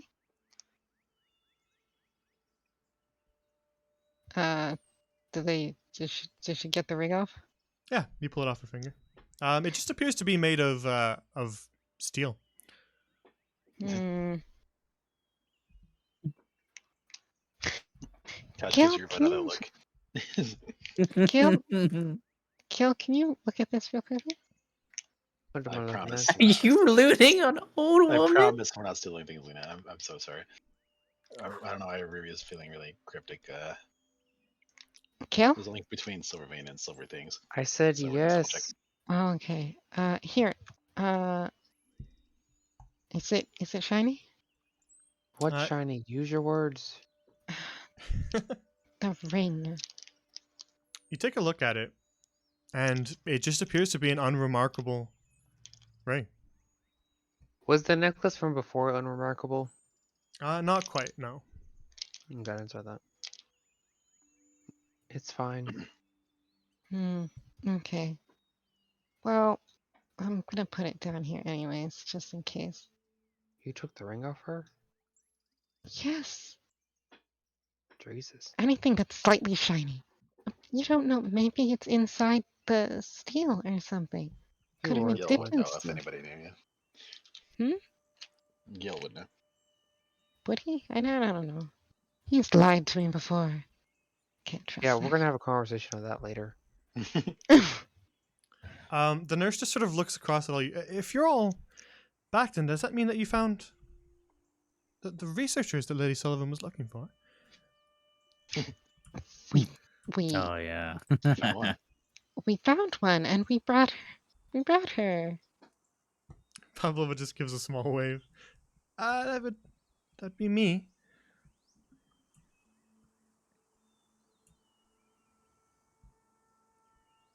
I have a question though. How did you know that they were looking for researchers?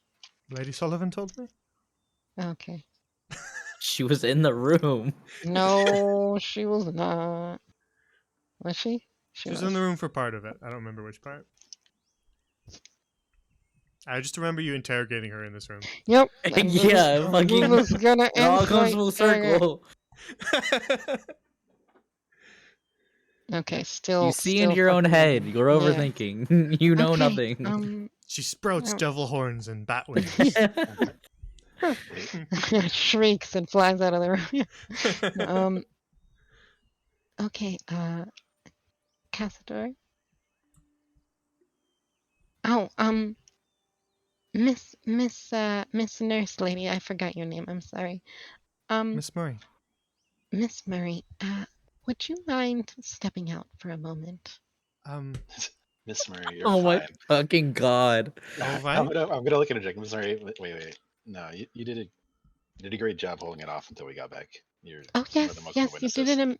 you did an amazing job. But there are certain potential trade secrets that are about to happen. So, if you wouldn't mind, Trade Ruva secrets pointedly Miss looks. Murray, in you're medicine. Ruva pointedly looks at the door. College steps between Leda and her. Listen, if you all want privacy, you can just ask. I just if there's You're some sort of Oh, I know yes, that it's medical like please, secret that can help people, I please, would prefer to know Ruva, it. when you've been please, caring for a patient this long, you want to see please, them get better. exactly, and she will. Please get out. Ruva, Maybe Let's- you should leave, All Ruva. right, can we have a vote Ruva, for Ruva to leave the room? I Really? I Aye. What? Listen, I can leave if you really want me to. Yes, no, please. it's fine. It's Ruva, fine. she can hear. She has hearing. She's going to know regardless.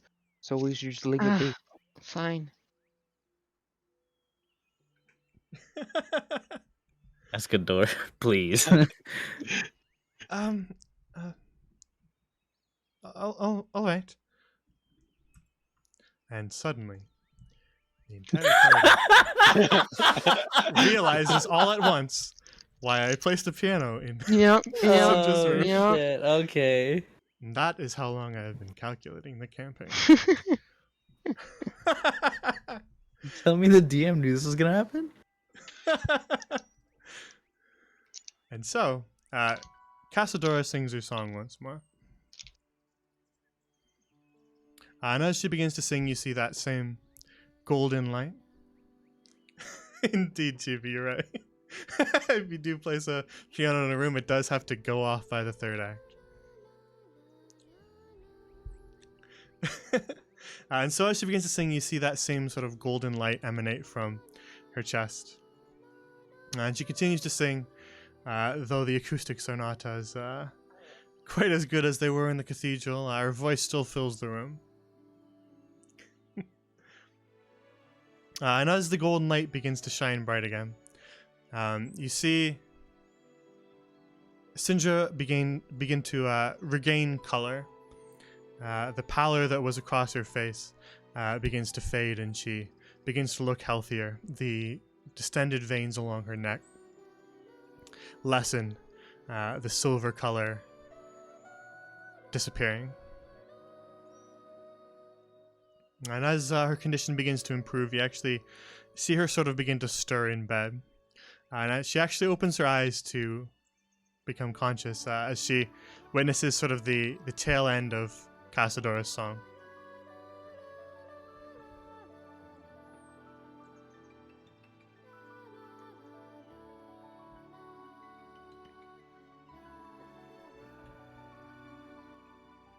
And Lady Sullivan sort of looks across, first at Casadora, watching her play and sing, and then across to the others, at all of you. And you see kind of tears brim in her eyes as Casadora finishes her song.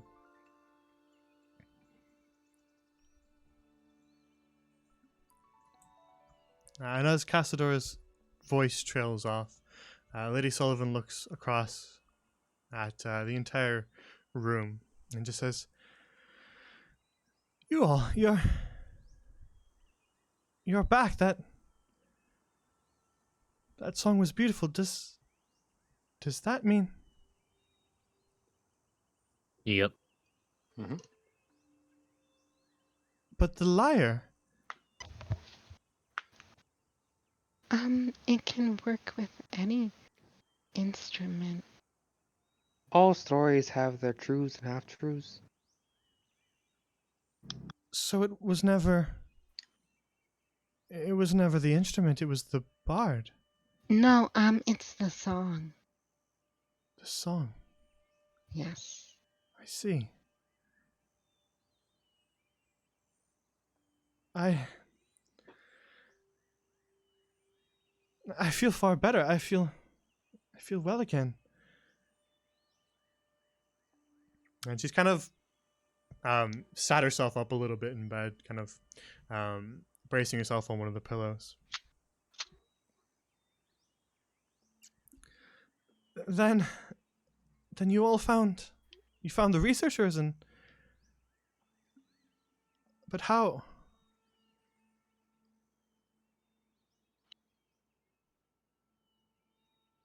Who are you? She says, just sort of aimed at Casadora. And Casadora kind of glances at you guys, not sure what she should say again. She's reluctant to introduce herself, but if you guys want to do it, you can. I'm afraid, lady, that that's something we have to ask that you keep secret. Well, you all just saved my life. Of course. Okay, then yeah. But just know As a that door is you her are own cured. person. Just know that you are cured. I do feel far better.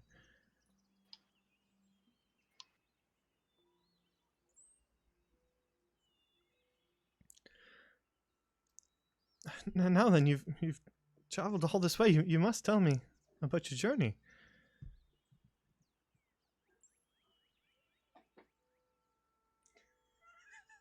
Bit of a long story. Hmm. A lot happened. Well, if you have the time, I'd love to hear it.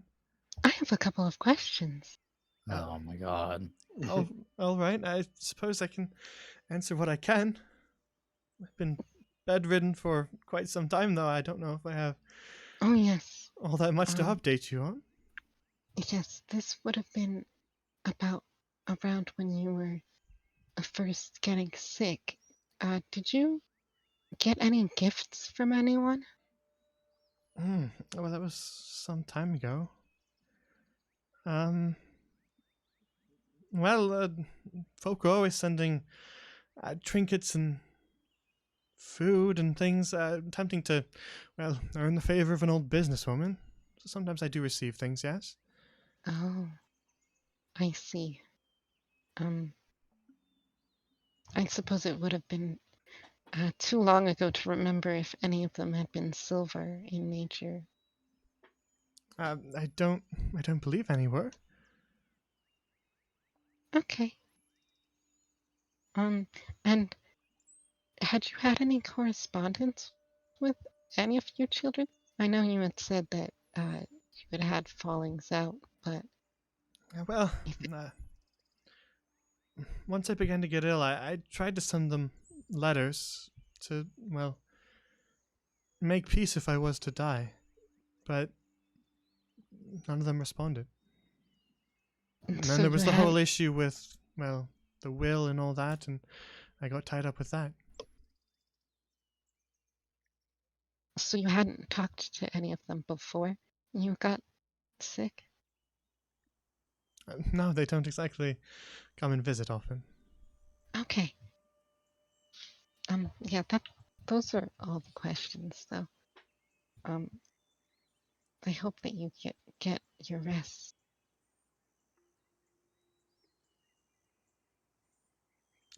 I see. Well, I'd love to talk with you all if you have the time. Um, Actually, time is rather of the essence. Oh, We need what? Why is that? to be able to share the song with a certain amount of people, because some people aren't some people are getting better, but the ones that are the most sick still are staying sick, and we were hoping maybe with your influence you could uh, get a gathering of the most sick people in one place to hear the song. You want to gather sick people from all across the kingdom. Mm, I mean, as many as possible. But Well, that's a complex task. Where would they travel to? yeah, see, that's the thing. We haven't really uh, had much of a plan about this. All of this is kind of on the newer side of things. Cass, I see. Yes. are you even okay with continuing? I mean, it's obviously taking a toll on you. You are not obligated to do anything. Um, she was actually still facing the piano. As she turns back towards you to sort of address your question to her, you notice that she has a nosebleed. Uh, And she says, I would like to continue. I want to help as many people as I can before. oh, you seem to Um, be seems to be affecting you.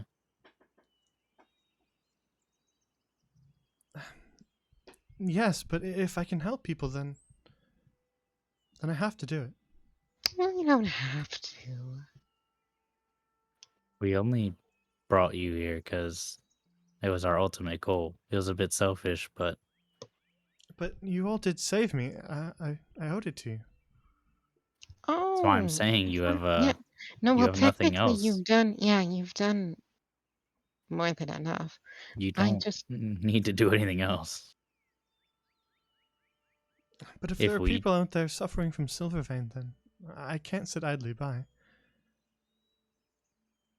But gathering sick people from across the kingdom, that sounds an impossible task. You'd lose a large number of them just from the journey. that's true. Okay, so how do we make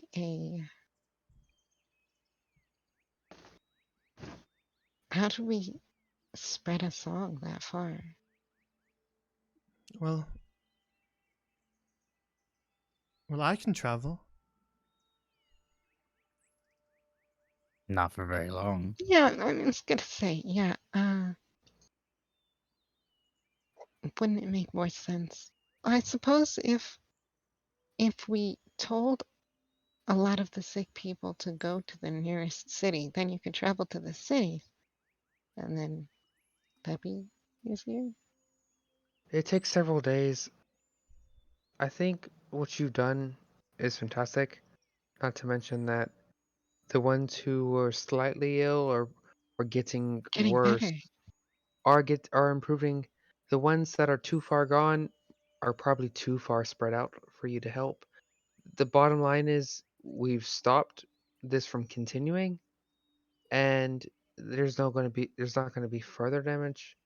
What you've done is amazing, and you've already given up so much of your life stuck in a tomb. No reason to give up your life for something that we have no way to guarantee or even know if we can achieve. Ah, I, I see.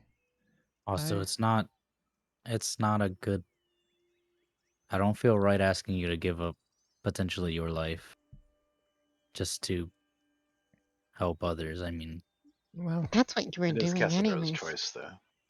I that's why I'm saying, I mean, I don't think that I have. I don't think I have long left. Anyway. Well, Cassadora, if you're going to travel, I'll go with you. As will I.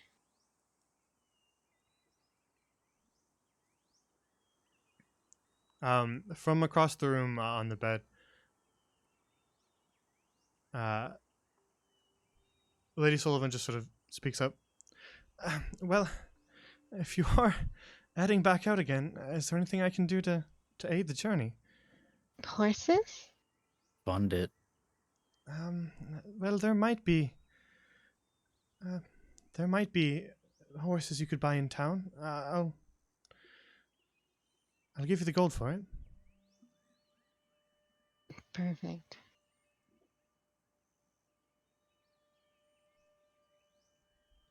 Speak with Diarmid. He'll arrange it. Okay. Also, potentially, stay away from some silver things. Just in general, from now on, we don't know how long things will be tainted. Indeed. Well, my nurse was already having me do that. Mm-hmm. But I will continue to follow the advice.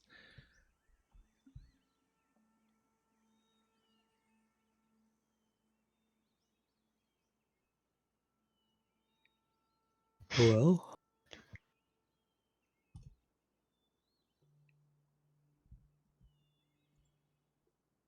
Time to visit home. yeah. We're gonna be gone for a while again. Yeah. Yeah. Hmm. Hmm. Hey guys, if I were to do something kind of weird, would you back me up? Almost What do you mean? Probably not. Previously, I'd say yes, but What have you? recently it's leaning no. I feel like Okay. you've done several things that was weird. What don't you do that's weird? Exactly. And we've been backing you up. Okay, yeah, but I was just told I definitely wouldn't be backed up. So, I mean, apparently. we've done a lot lately. Maybe If you tone need it down. backup for this, I don't want to know. No, it's just, I don't know how she got sick.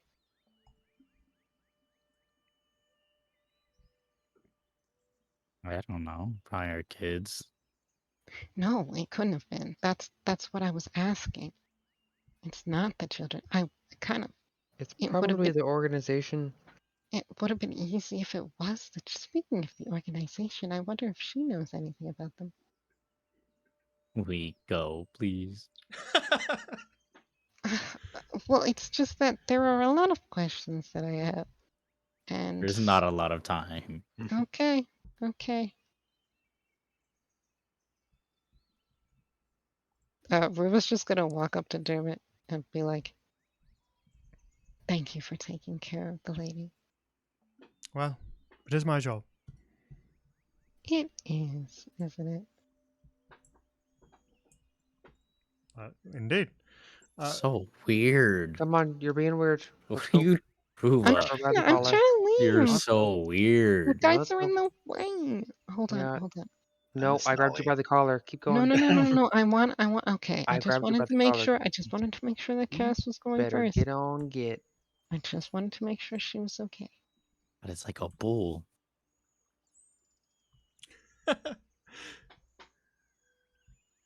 So you make your way back down to the lower level of the manor as you describe to Diarmid what Lady Sullivan said about providing you guys with any resources you may need.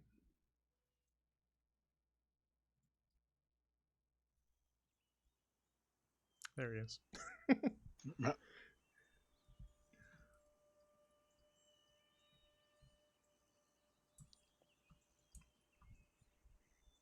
So who is going on this journey? I Cazador. am. Yeah, It is, yeah. Kaj, Ruva, I think we all are. Cass. Oh, okay. Where are you going, Pav? Well, honestly, I never put any thought into it. I was planning on staying with the research group after we'd visited the monastery, Oh. but well, it's not really an option anymore. I honestly was just caught up with you guys. I never thought about what to do next. Do you want to be a sister? I was about to say, there's if you like children, there's an orphanage. Oh, well, I was hoping to find some way to continue research. I don't blame you. It is sort If we of go my to, if you passion. travel, If you travel with us and we go to Gloryville, we could drop you back off with Tushane. Well, I suppose that is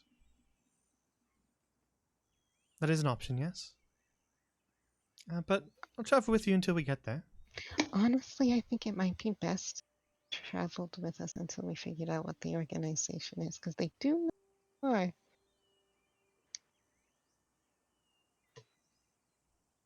All right, then I suppose I'll go with you. Hey, Pavlova, Yes. do you have any research experience with devils or fiends? Well, only what I've heard of Llewellyn rattling on about, but I never paid it much mind. We were focusing on finding the lyre. And I know Mr. Duchesne has found the occasional artifact with, well, infernal writing on it. Mm. But that's about all, really. Infernal. You want to learn more about it? Well, I'm always happy to learn more about anything. What'd you think, Tibbs?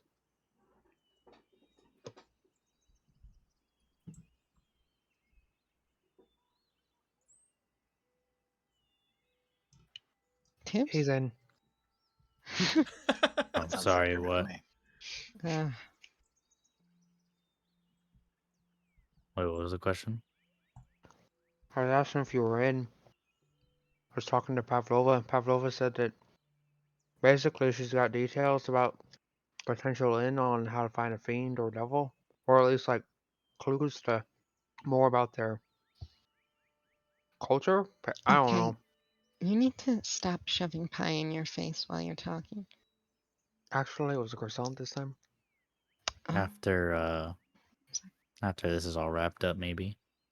Yeah, precisely. I mean, this will take a while, but you know, back to what we were discussing earlier in wherever we were. Yeah, I got a couple of things. We'll see. Huh. Sounds fun though.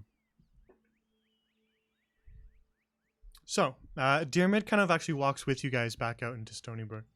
And he helps you guys find a place in which to purchase some horses for you to ride. He covers the costs, as well as he checks in to make sure that you guys have enough food and supplies. And if you do not, he covers that cost as well. Sweet. Before he leaves, Riva just smiles at him and says, "Keep taking care of the lady for us." Well, it is my job. I know, and I mean, it would be a shame if anything happened to her, so. What does that mean? Well, he'd be out of a We're job. so sorry about her. Thank you for He everything. would be out of a job. What? Dude, you sound like you're gonna kill her. No. Well, Can I we go don't- back to Zeru? You're better than Nolly? or Nolly. Yeah. I mean, really, there's so many. It's hard to keep track. But Nolly was kind of a dick too. yeah, Zeru was a little more quiet. Okay. All right. I don't really enjoy you speaking about the me's this way.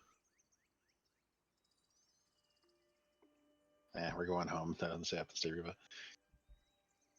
Yeah. Nah. Fine. Unfortunate. So, now with horses and resupplied food to make a journey, what is your destination? Actually, first, hang on. We're now at 4 hours.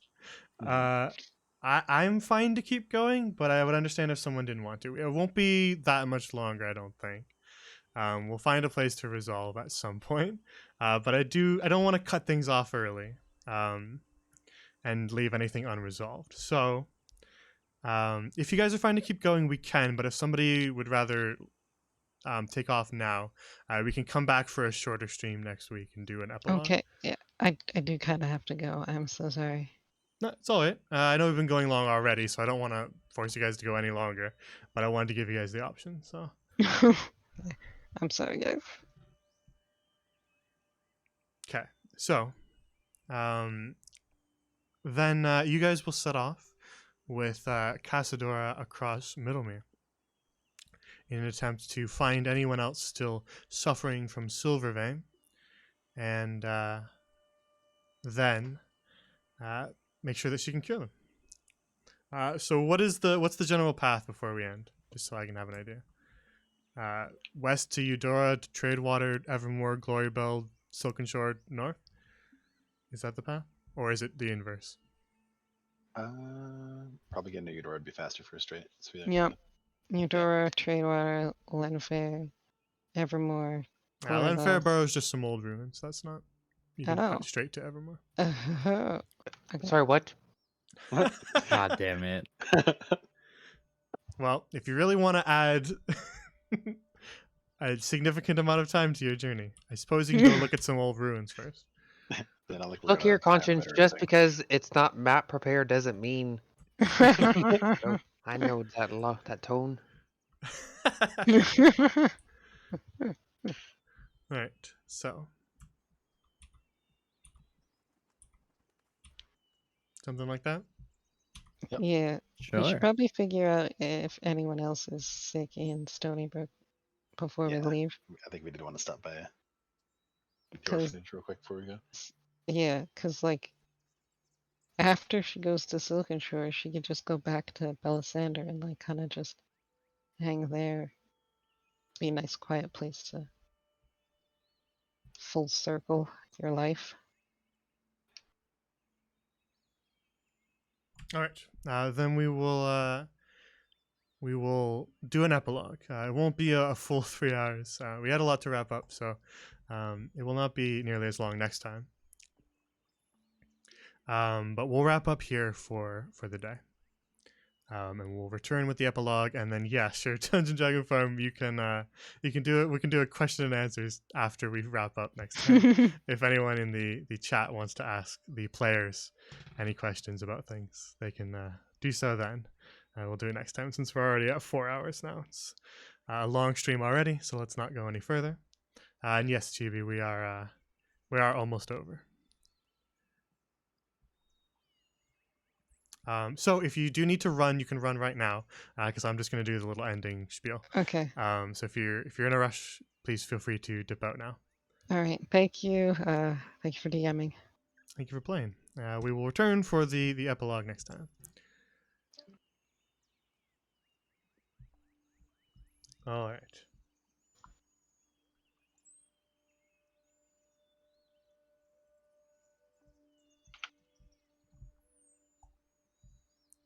So,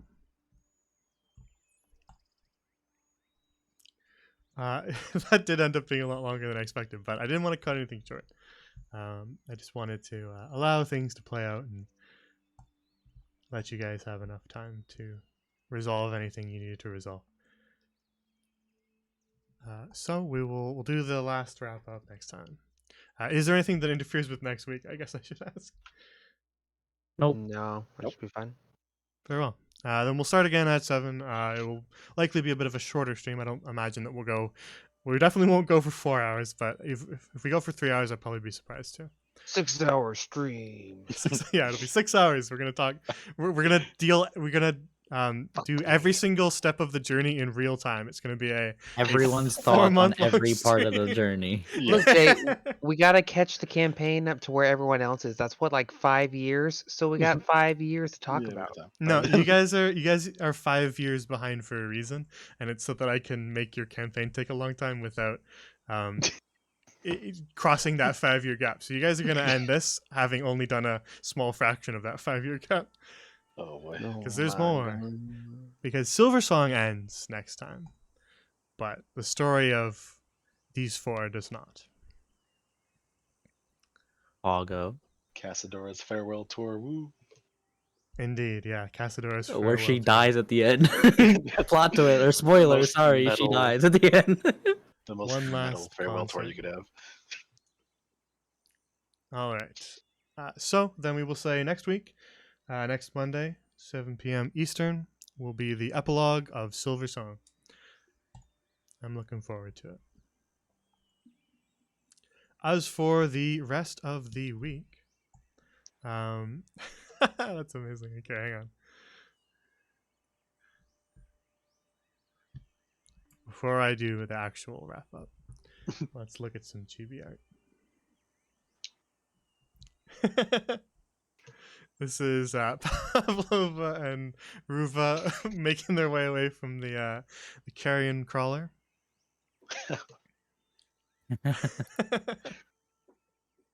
Pavlova losing her little hat and carrying the backpack in her arms as they run. That's amazing. Thank you, Chibi. It's super good. The blur on the worm in the background makes it look so dynamic. Looks fantastic. All right. Yeah, you do rock, Chibi. Amazing art as always. So, coming up on the channel, tomorrow, unless anything occurs again, tomorrow I'll be on Tavernot's channel for another session of the Brunch Bunch. We had to cancel the previous one, so we're still sort of sitting at either penultimate or final session for that little mini campaign. So we'll see how that goes tomorrow.